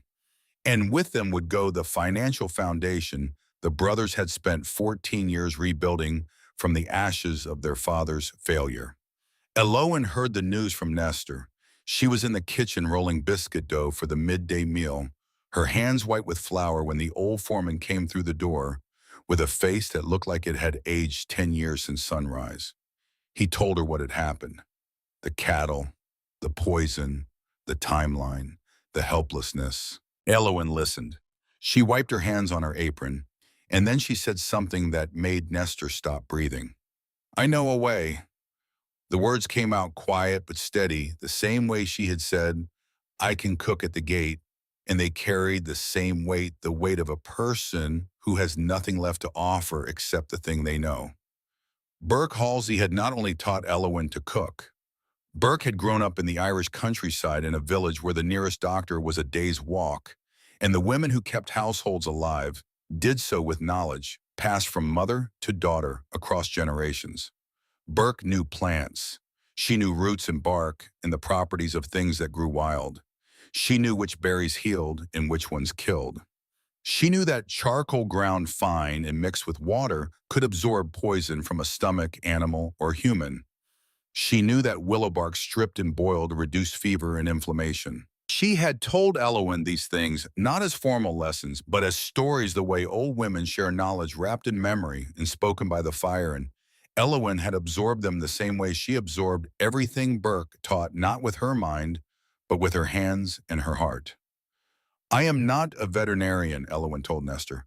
I cannot promise anything, but I know what charcoal does to poison in a belly, and I know how to make willow bark tea strong enough to bring down a fever in a grown man. If it works on people, it might work on cattle, and if we do nothing, they die anyway. Nestor looked at her for a long moment. Then he went to find Beckett. Beckett came to the kitchen. He stood in the doorway, the same doorway where he had told her she was doing good work, the same doorway where he had said, stay, in a voice that cost him everything he had. But this time his face was different. The stone was cracking. Not from emotion, but from exhaustion, from the accumulated weight of 14 years of holding everything together by sheer force of will, and now watching it threaten to collapse because a man in a black carriage had decided to take one more thing from him. Elowen told him her plan. She spoke clearly without embellishment, laying out the steps the way she laid out ingredients before cooking each one in its place, each one necessary. Beckett listened. He looked at her hands still dusted with flour. He looked at the cracked clay pot on the shelf behind her, the pot that had traveled from Ireland to Boston to Montana in the care of women who understood that healing and feeding were branches of the same tree, and he nodded. Do it, he said. Elowen raised her voice and the ranch heard it. She stood in the yard and spoke to every hand within earshot, and her voice carried across the compound with an authority that surprised even her. The authority of a woman who had found the one thing she could do and was not going to let fear stop her from doing it. You three build fires and burn dry wood down to coals. I need charcoal as much as you can make ground to powder. You two take axes to the willow trees along the creek bed and strip the bark. Bring it to the kitchen. The rest of you separate the healthy cattle from the sick. Move them to the north pasture. Clean every salt lick on this ranch. Dump the old salt. Scrub the troughs. Nothing goes back until I check it. The men moved. They moved because she was the only person giving clear orders, and in a crisis clarity is command. They moved because they had eaten her food every morning for 2 weeks, and something in the way she fed them had earned their trust in ways they did not fully understand. And they moved because the three men who owned this ranch were standing behind her, and not one of them contradicted a single word she said. Through the afternoon and into the evening, Elowin worked. She ground charcoal with a heavy stone until her arms burned, and the powder was fine enough to dissolve in water. She boiled willow bark in the biggest pot the kitchen had, filling the room with a sharp medicinal smell that cut through the usual warmth of bread and spice. She mixed the charcoal into water, creating a thick black slurry that looked like nothing any animal would willingly drink, but that she knew from Burke's stories was the difference between absorption and death. Then she went to the pasture. The sun was setting by the time she knelt beside the first downed steer. The animal's sides heaved. Its tongue lolled from its mouth coated in dried foam. Its eyes rolled toward her with the dull, resigned look of a creature that had stopped fighting. Elowin placed her hand on its neck, felt the weak pulse beneath the hide, and for one moment she thought of Burke's hands on bread dough, gentle, patient, refusing to give up on something that was not yet finished. Raph was beside her, his massive frame folded down to the ground, his hands surprisingly gentle as he lifted the steer's head to create an angle that would let the mixture flow. Stellan held a lantern, its light casting long shadows across the pasture, illuminating the two of them in a circle of gold, while the darkness pressed in from every side. Beckett moved among the ranch hands, directing the separation of the healthy herd, his voice steady and precise, even as his eyes kept returning to the woman kneeling in the dirt with charcoal, staining her hands black. Elowin used a funnel fashioned from a dried gourd shell to pour the charcoal mixture into the first steer's mouth. The animal coughed, sputtered, tried to turn its head, but Raph held it firm, and Elowin poured slowly, letting the liquid trickle rather than flood, giving the animal time to swallow rather than choke. When the first dose was in, she moved to the next, and the next, and the next. 25 animals, each one requiring the same patient, careful, time-consuming process. Kneel, lift the head, pour, wait, move on. Her knees ached from the hard ground. Her hands were black to the wrists. Her dress was ruined beyond recognition, stained with dirt and charcoal, in the sweat of labor that had nothing to do with cooking, but everything to do with care. The night deepened. Stars appeared above them, cold and indifferent, the same stars Elowin had watched from under an oak tree on the trail, the same stars that had witnessed her lowest moment. But she was not alone under them now. Raph worked beside her without complaint, without jokes, without the restless energy that usually drove him from task to task. He was focused in a way she had never seen, his big hands steady, his amber eyes watching her for instruction, trusting her the way he had never trusted anyone who was not blood. Stellan held the lantern without being asked, adjusting its position each time she moved to a new animal, making sure the light fell where she needed it. He did not speak, but once when she paused to wipe her forehead with the back of her wrist and left a streak of charcoal across her face, he reached into his shirt pocket and offered her a clean cloth without a word. Their fingers touched for a moment in the handoff, and the contact sent something through Elowin that she could not name, a warmth that had nothing to do with the lantern and everything to do with the man holding it. Dawn came slowly the way it does in Montana, the sky turning from black to gray to pale gold, in gradations so subtle they seemed painted by a hand that could not be rushed. Elowin had not slept. She had moved from animal to animal through the entire night, dosing, checking, adjusting, returning to the ones she had treated first to see if anything had changed. At first light, 3 steers stood. They rose on shaking legs, their heads hanging low, their sides still heaving, but no longer convulsing. They stood the way survivors stand, uncertain, wobbly, but alive. And as the morning light strengthened, 4 more followed, then 6, then the rest one by one, like a congregation rising in response to a call that only they could hear. By mid-morning, 22 of the 25 cattle were on their feet and eating grass. 3 had been too far gone when Elowin reached them, their bodies already shutting down the poison too deep for charcoal to pull back. She knelt beside the last one as it died, her hand on its neck, and she felt the pulse slow and stop beneath her fingers, and she whispered, "I am sorry." Because she was Burke's student, and Burke had taught her that every living thing deserved the dignity of someone caring when it passed. But 22 lived, 22 out of 25. And the ranch hands who had watched this woman, this cook, this male order bride from Boston, who owned nothing but a crack pot and a wooden spoon, kneel in the dirt all night and fight for animals that were not hers, those men looked at her differently now. Not as a cook, not as a curiosity, not as the girl Wick Pardo had joked about, as something else. Something they did not have a word for, but recognized the way you recognize courage when you see it instinctively, without needing anyone to tell you what it is. Stellan found the evidence that afternoon. Boot prints near the eastern salt lick pressed into the soft earth beside the fence, not the wide-worn prints of ranch boots. These were narrow with a flat sole and a sharp heel, the kind of shoe a man from the city would wear. A man like Bowen Swan.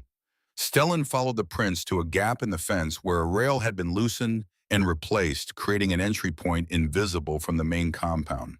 He also collected a sample of the white powder from the contaminated salt block and brought it to an older ranch hand named Dockery, a man who had worked mines in his youth and recognized arsenic the way a farmer recognizes wheat by sight and smell and the cold certainty of experience. Beckett sent a rider to the general store in Saddlebow with a description of Bowen Swan. The store owner confirmed it without hesitation. A young man matching that description had purchased a large tin of rat poison 3 days before the cattle fell sick. Said it was for vermin in a storage building.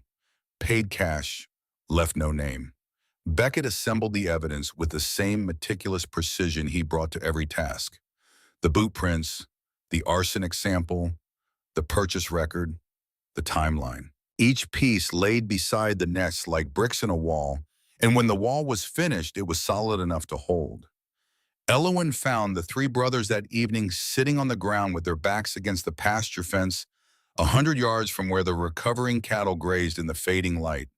The sight of them broke something open inside her chest that she did not know had been closed. Beckett sat with his head in his hands, his broad shoulders curved inward, the axe lying forgotten in the dirt beside him. His body shook with the kind of silent trembling that comes not from cold, but from the effort of holding something enormous inside and failing. Raff sat beside him, his right hand rested on his brother's shoulder. Heavy and steady, the hand of a man who did not know the right words but knew the right gesture. His eyes were red, his face streaked with dust and the remnants of tears he had not bothered to wipe away. Stellan sat on Beckett's other side. He was crying, not hiding it, not wiping it away, not performing grief or suppressing it, just letting the tears run down his face over the sharp angles of his jaw and into the collar of his shirt, as if the tears had earned their right to exist and he would not insult them by pretending otherwise. 3 men, the tallest, strongest, hardest men Elowin had ever known, sitting broken against a fence in the fading light, looking exactly like what they were beneath the muscle and the silence and the stone. 3 boys who had lost their mother and never learned how to live with the loss. Elowin walked to them. Every step was heavy with exhaustion, but she walked. She lowered herself to the ground in front of them, sitting cross-legged in the dirt close enough to touch, and she spoke quietly. "I want to tell you something. The woman who taught me to cook, Burke Halsey, she once said to me, 'Food made with the hands feeds the belly. Food made with the heart feeds the soul.' She said that because she knew the most important thing was never the food itself. It was who sat at the table with you." Beckett lifted his face from his hands. His eyes were raw, his cheeks wet, his expression stripped of every wall he had ever built. "You saved the herd," he said, his voice rough and broken like gravel shifting. "When I did not know what to do, when none of us knew, you saved everything." "I only did what had to be done," Elowin said, "and your men helped because this is your ranch. They wanted to save it too. All I did was show them how." Raff wiped his face with the back of his forearm. He tried to smile, and the attempt was so raw and unguarded that it hurt to look at. If you command men half as good as you cook, I understand why this ranch would not let you leave. Stellan did not speak. He reached out slowly, carefully, and took Elowen's hand. Her palm was stained black with charcoal, the skin rough and raw, and he held it the way you hold something precious. Something that could break if you gripped too hard. His large calloused fingers wrapped around hers with a gentleness that seemed impossible for hands that size. Then he said two words. His voice was thin, barely more than a breath, but each word carried the weight of 31 years of silence. Do not go. Ella Lowen felt the impact of those two words in every part of her body, in her chest where her heart was beating too fast, in her throat where tears were rising, in her stained hands where Stellan's fingers held hers, in the place behind her ribs where she had kept a door locked since childhood, the door that protected the part of her that still believed she might one day be wanted. Two words from the quietest man she had ever met, and that door was open. That night, the three Morrow brothers sat down together at the oak table in the main room of the house their father had built. It was the table Haddon Morrow had constructed with his own hands from timber. He felt himself the same table where Nell. Morrow had served supper every evening for 15 years, where the family had eaten together, laughed together, argued together, been a family together before fire took. The mother and grief took the father, and the three boys who remained taught themselves to survive by forgetting what it felt like to sit in this room and feel anything at all. They had not sat at this table together in years, not for a meal, not for a conversation, not for any reason. But tonight, with Malachi Swan's return days away, and the taste of almost losing everything still fresh in their mouths, they pulled out chairs and sat down, and the sound of three chairs scraping across the wooden floor was the sound of something cracking open that had been sealed for 14 years. Beckett spread the contract on the table. He smoothed the creased paper with his scarred hand and began reading each clause with the meticulous attention he gave to everything. He found the weakness on the third page. The contract names the receiving party as J. Morrow, he said, looking up. Not Beckett, not a full name, just the initial and the surname. Nestor used the initial from the ranch deed, J for the registration, not J for a person. None of us personally requested or consented to this arrangement. Raff leaned forward. So one of us marries her. We sign the certificate. Swan has no claim done. The word marries landed on the table like a dropped stone. The room went silent, except for the pop and hiss of the fire in the hearth. Who? Beckett asked. His voice was level, but the single syllable carried weight that could have sunk a ship. Raff opened his mouth, then closed it. He looked at Beckett. He looked at Stellan. He looked at the table. For once in his life, the loudest man in the valley had nothing to say because the question was not about logistics. It was about something none of them had ever spoken aloud, something that had been growing in the air of this ranch, like weather building behind a mountain, invisible until it broke. All three of them cared about Elowen, all three in different ways, and all three knew it not because anyone had said so, but because men who have lived together their entire lives can read each other the way sailors read currents, by feel, by instinct, by the small shifts in behavior that no outsider would notice, but that a brother sees as clearly as print on a page. Stellan spoke. It was the first time he had opened his mouth since they sat down, and when he did, his quiet voice filled the room more completely than Raff's shouting ever could. We cannot decide for her. If there is a marriage, it has to be because she wants it, not because she is afraid of Swan, not because we are trying to solve a legal problem with a wedding certificate. If we marry her just to save her, then we are doing the same thing Swan does, using a contract to control a person. The paper is different. The ink is different. But the cage is the same. The words settled over the table like snow. Raff wanted to argue, but no argument came because Stellan was right, and all three of them knew it. Beckett leaned back in his chair. We do not marry her to save her. We save her by proving Swan is a criminal. If the agency is illegitimate, the contract is void. She is free without anyone having to sign anything. And how do we prove that in 2 weeks, Raff asked. Beckett looked at each of his brothers in turn. We do what we have always done. We divide the work. He would write to the sheriff in Boston and to the territorial governor's office, seeking any records of investigation against Lockwell and Sable. Stellan would search their father's law books, the volumes Haddon Morrow had collected during his years as Justice of the Peace, and find the legal precedent that would destroy Swan's contract. And Raff would ride. Saddlebow first, then Silver Fork, then Copper Ridge. Every town within 3 days' ride. Talk to everyone.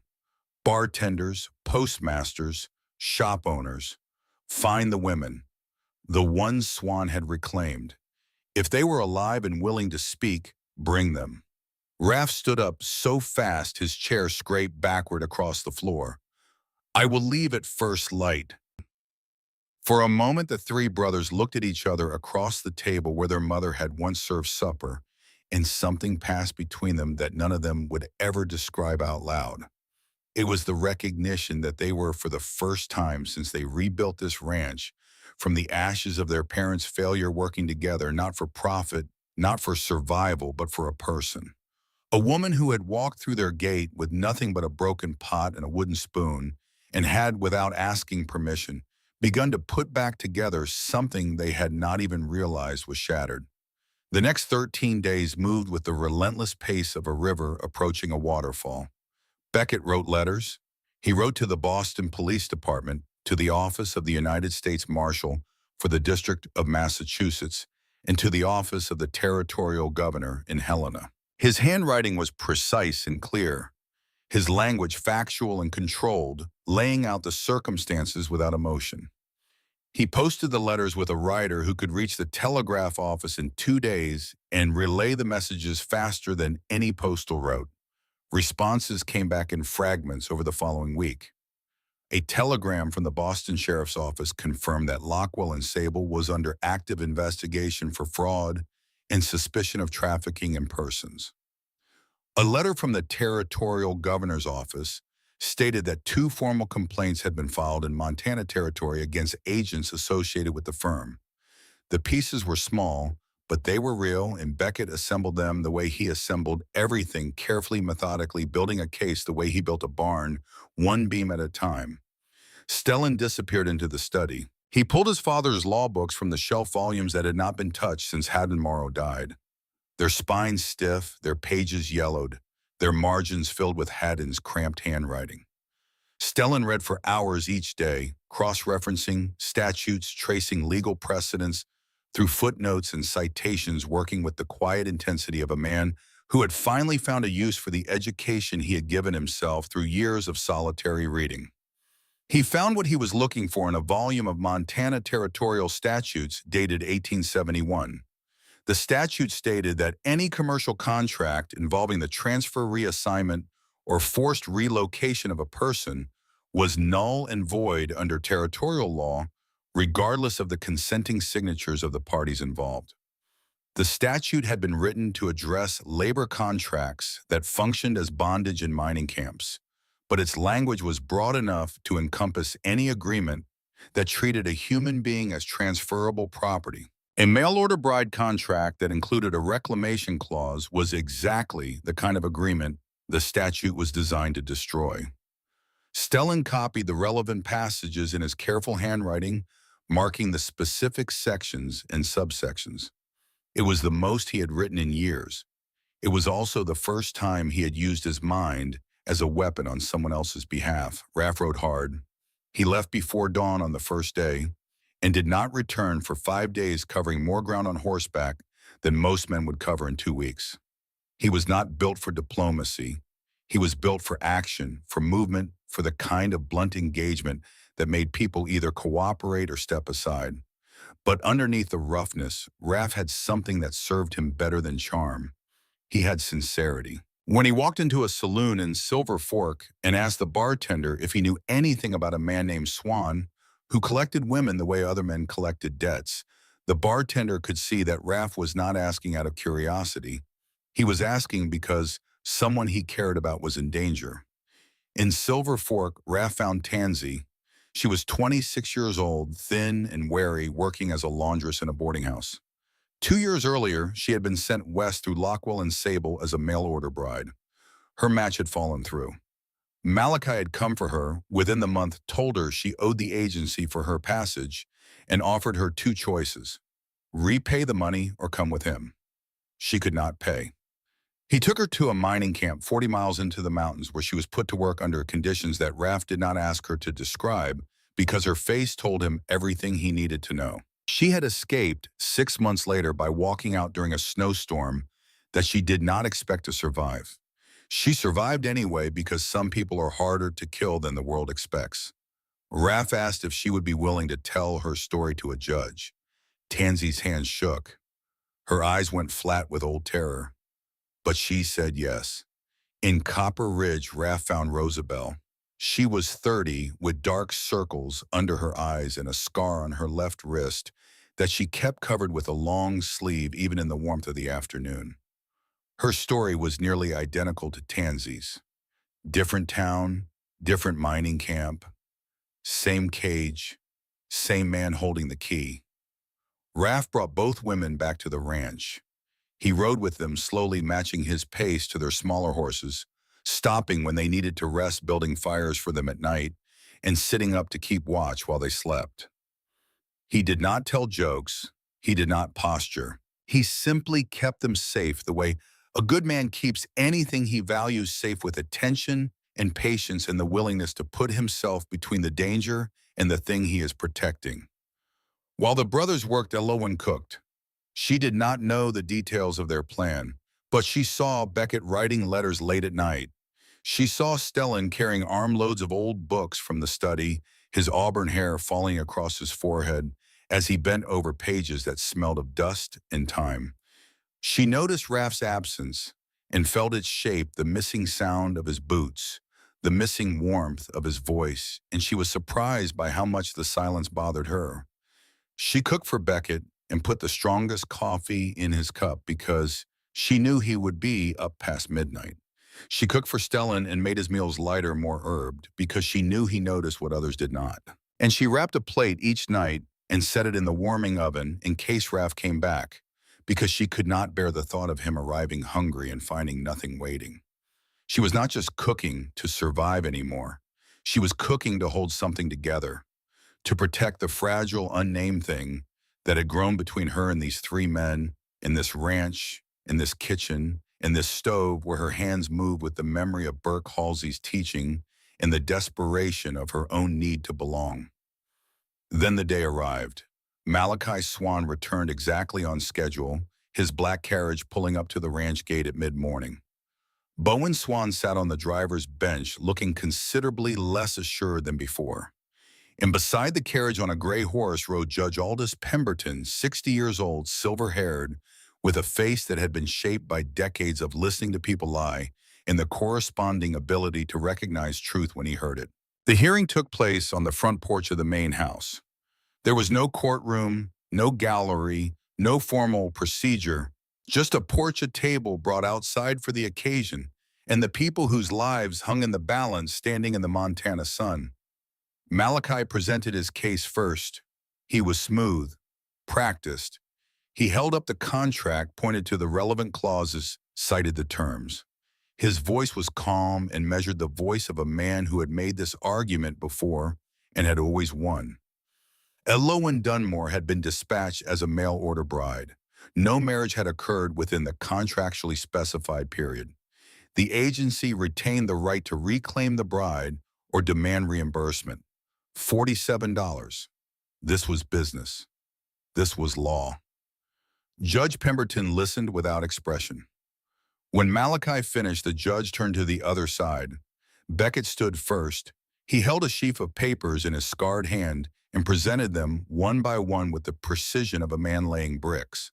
A telegram from the Boston Sheriff's Office confirming that Lockwell and Sable was under active criminal investigation. A letter from the United States Marshal's Office stating that federal prosecutors were reviewing evidence of fraud and trafficking. Correspondence from two territorial law enforcement offices documenting complaints against agents operating under the Lockwell and Sable name. This agency, Beckett said, his voice level and hard, is not a legitimate marriage service. It is a front for the trafficking and exploitation of vulnerable women.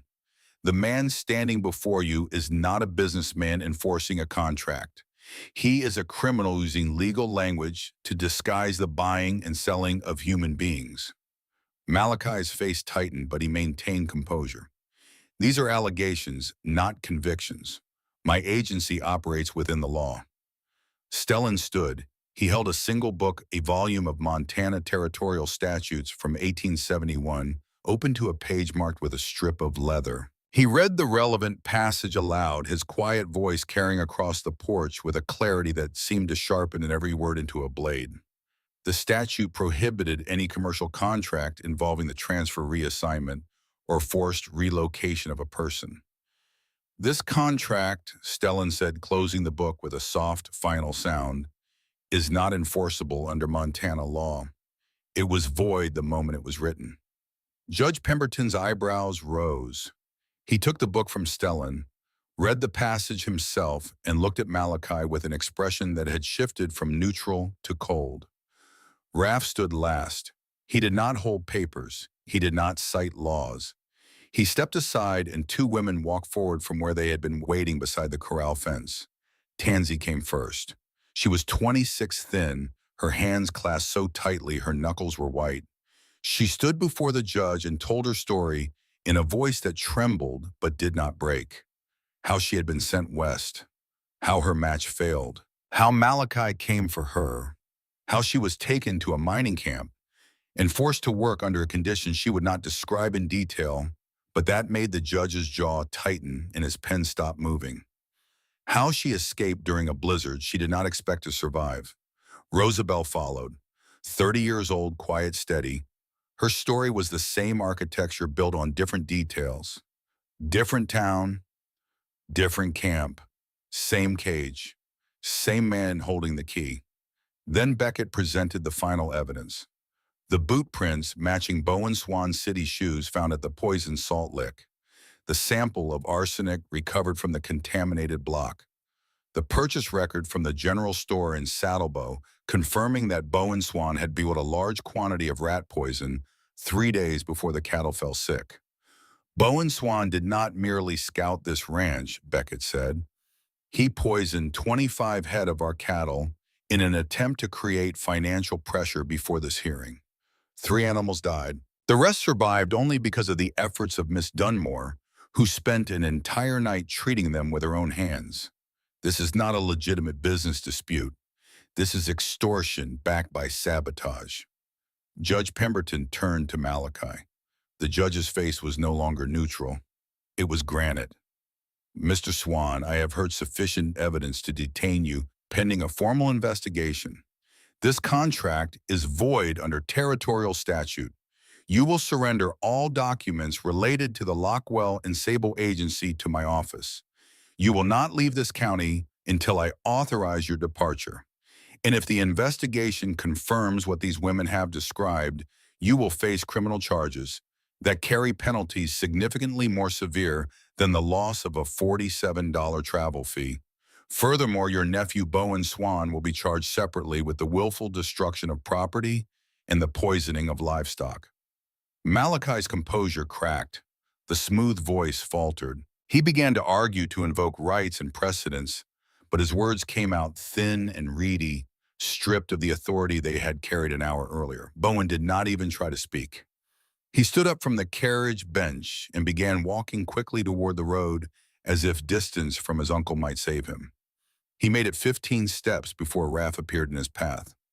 Raff stood there, arms crossed, shoulders filling the space between the fence posts like a human gate. He looked down at Bowen with a smile that was slow and patient and completely devoid of warmth. Going somewhere, Bowen stopped, looked up at the man who was a full head taller and approximately twice his weight, and sat down on a fence rail to wait for the judge. Malachi and Bowen were escorted from the ranch by two of Judge Pemberton's deputies. The contract was declared void. The investigation would proceed. Elowyn Faye Dunmore was free. She stood on the porch of the main house and watched the black carriage disappear down the trail for the last time. The dust rose behind it and drifted across the valley, and when it settled, the road was empty, and the weight that had been pressing on her chest for weeks lifted so suddenly that she had to grip the porch railing to keep her balance. She felt Stellan beside her, solid and quiet.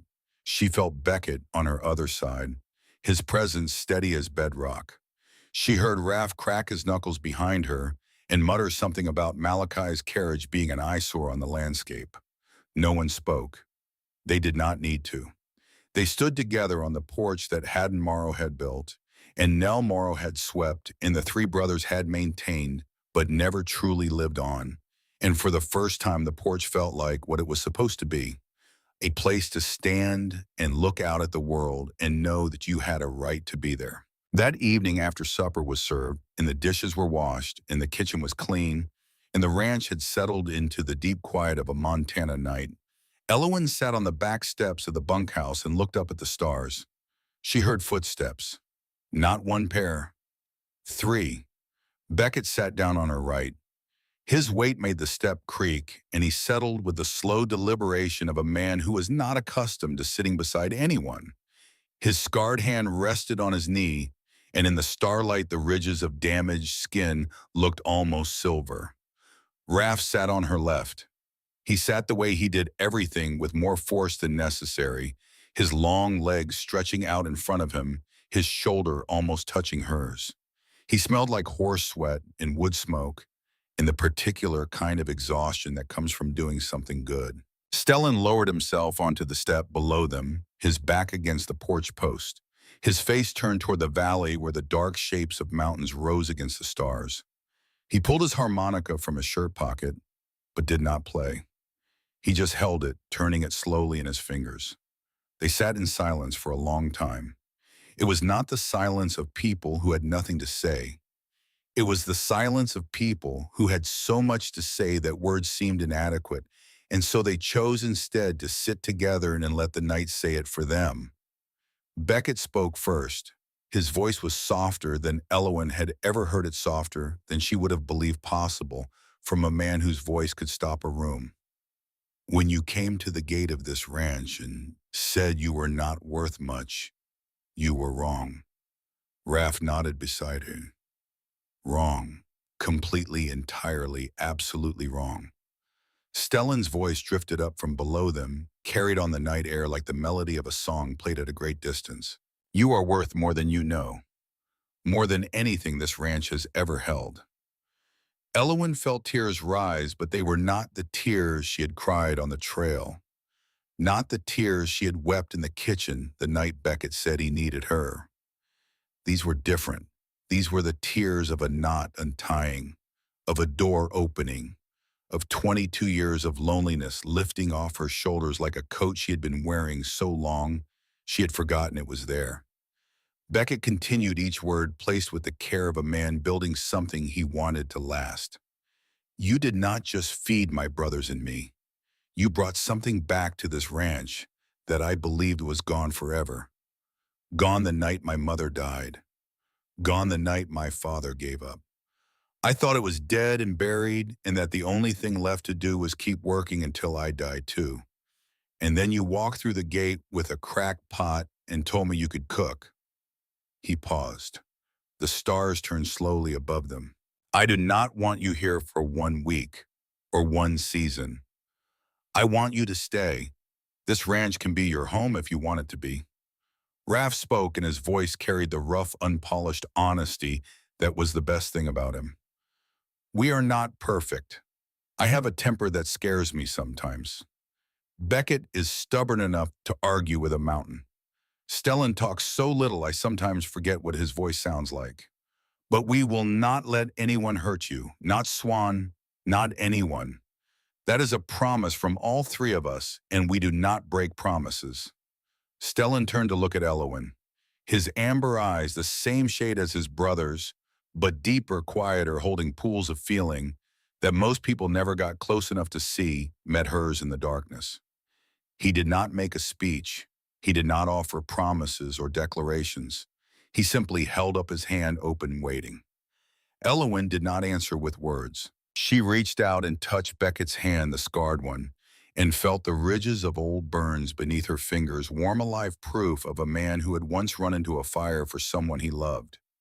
She leaned her shoulder against Raph's, feeling the solid mass of him, the warmth, the steady rise and fall of his breathing, proof of a man who was learning that strength did not have to mean destruction. And she placed her hand in Stellan's open palm, and his fingers closed around hers with a tenderness that made her breath catch, proof of a man who had been watching and waiting and understanding long before anyone else knew there was something to understand.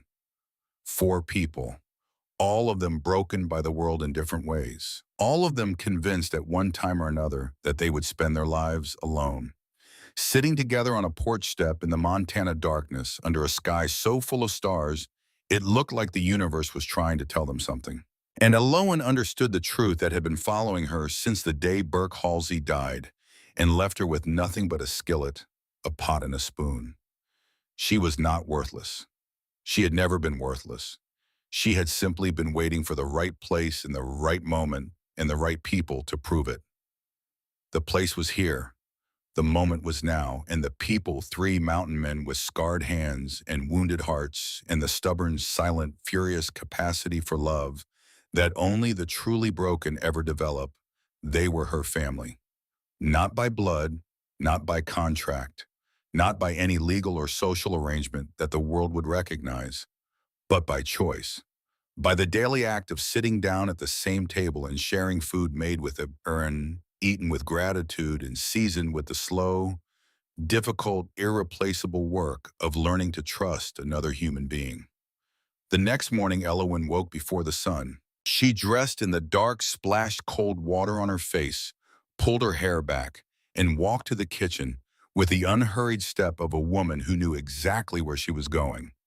She lit the stove, opened the flour bin, took down Burke's cast iron skillet from its hook, and set it on the burner to warm, filled the cracked clay pot with water for coffee, picked up the wooden spoon worn smooth by hands she had never known, but whose labor lived in every groove of the handle. She began to cook. She mixed biscuit dough with hands that remembered every lesson Burke had ever taught her. She cracked eggs into a bowl and beat them with milk and a whisper of nutmeg. She browned meat in the skillet, and the smell rose through the kitchen and drifted out the window into the morning air, past the corral, past the fence line into the valley where the mountain stood patient and ancient and unimpressed by human drama. She heard Raph's voice in the yard teasing a ranch hand about something trivial, his laughter ringing out across the morning like a bell. She heard the steady rhythm of Beckett's axe splitting firewood behind the barn, each stroke even and certain the heartbeat of a man who had found something worth maintaining. And she heard faint and far carried on the breeze, from the direction of the horse corral, the sound of a harmonica playing Nell Morrow's favorite song. Elowen set biscuits on plates, poured coffee into cups, arranged everything with the care and precision and quiet devotion that Burke Halsey had taught her was the difference between feeding someone and loving them. And for the first time in 22 years, Elowen Faye Dunmore was not cooking for strangers or for employers or for people who would never know her name. She was cooking for her family. She was cooking for home.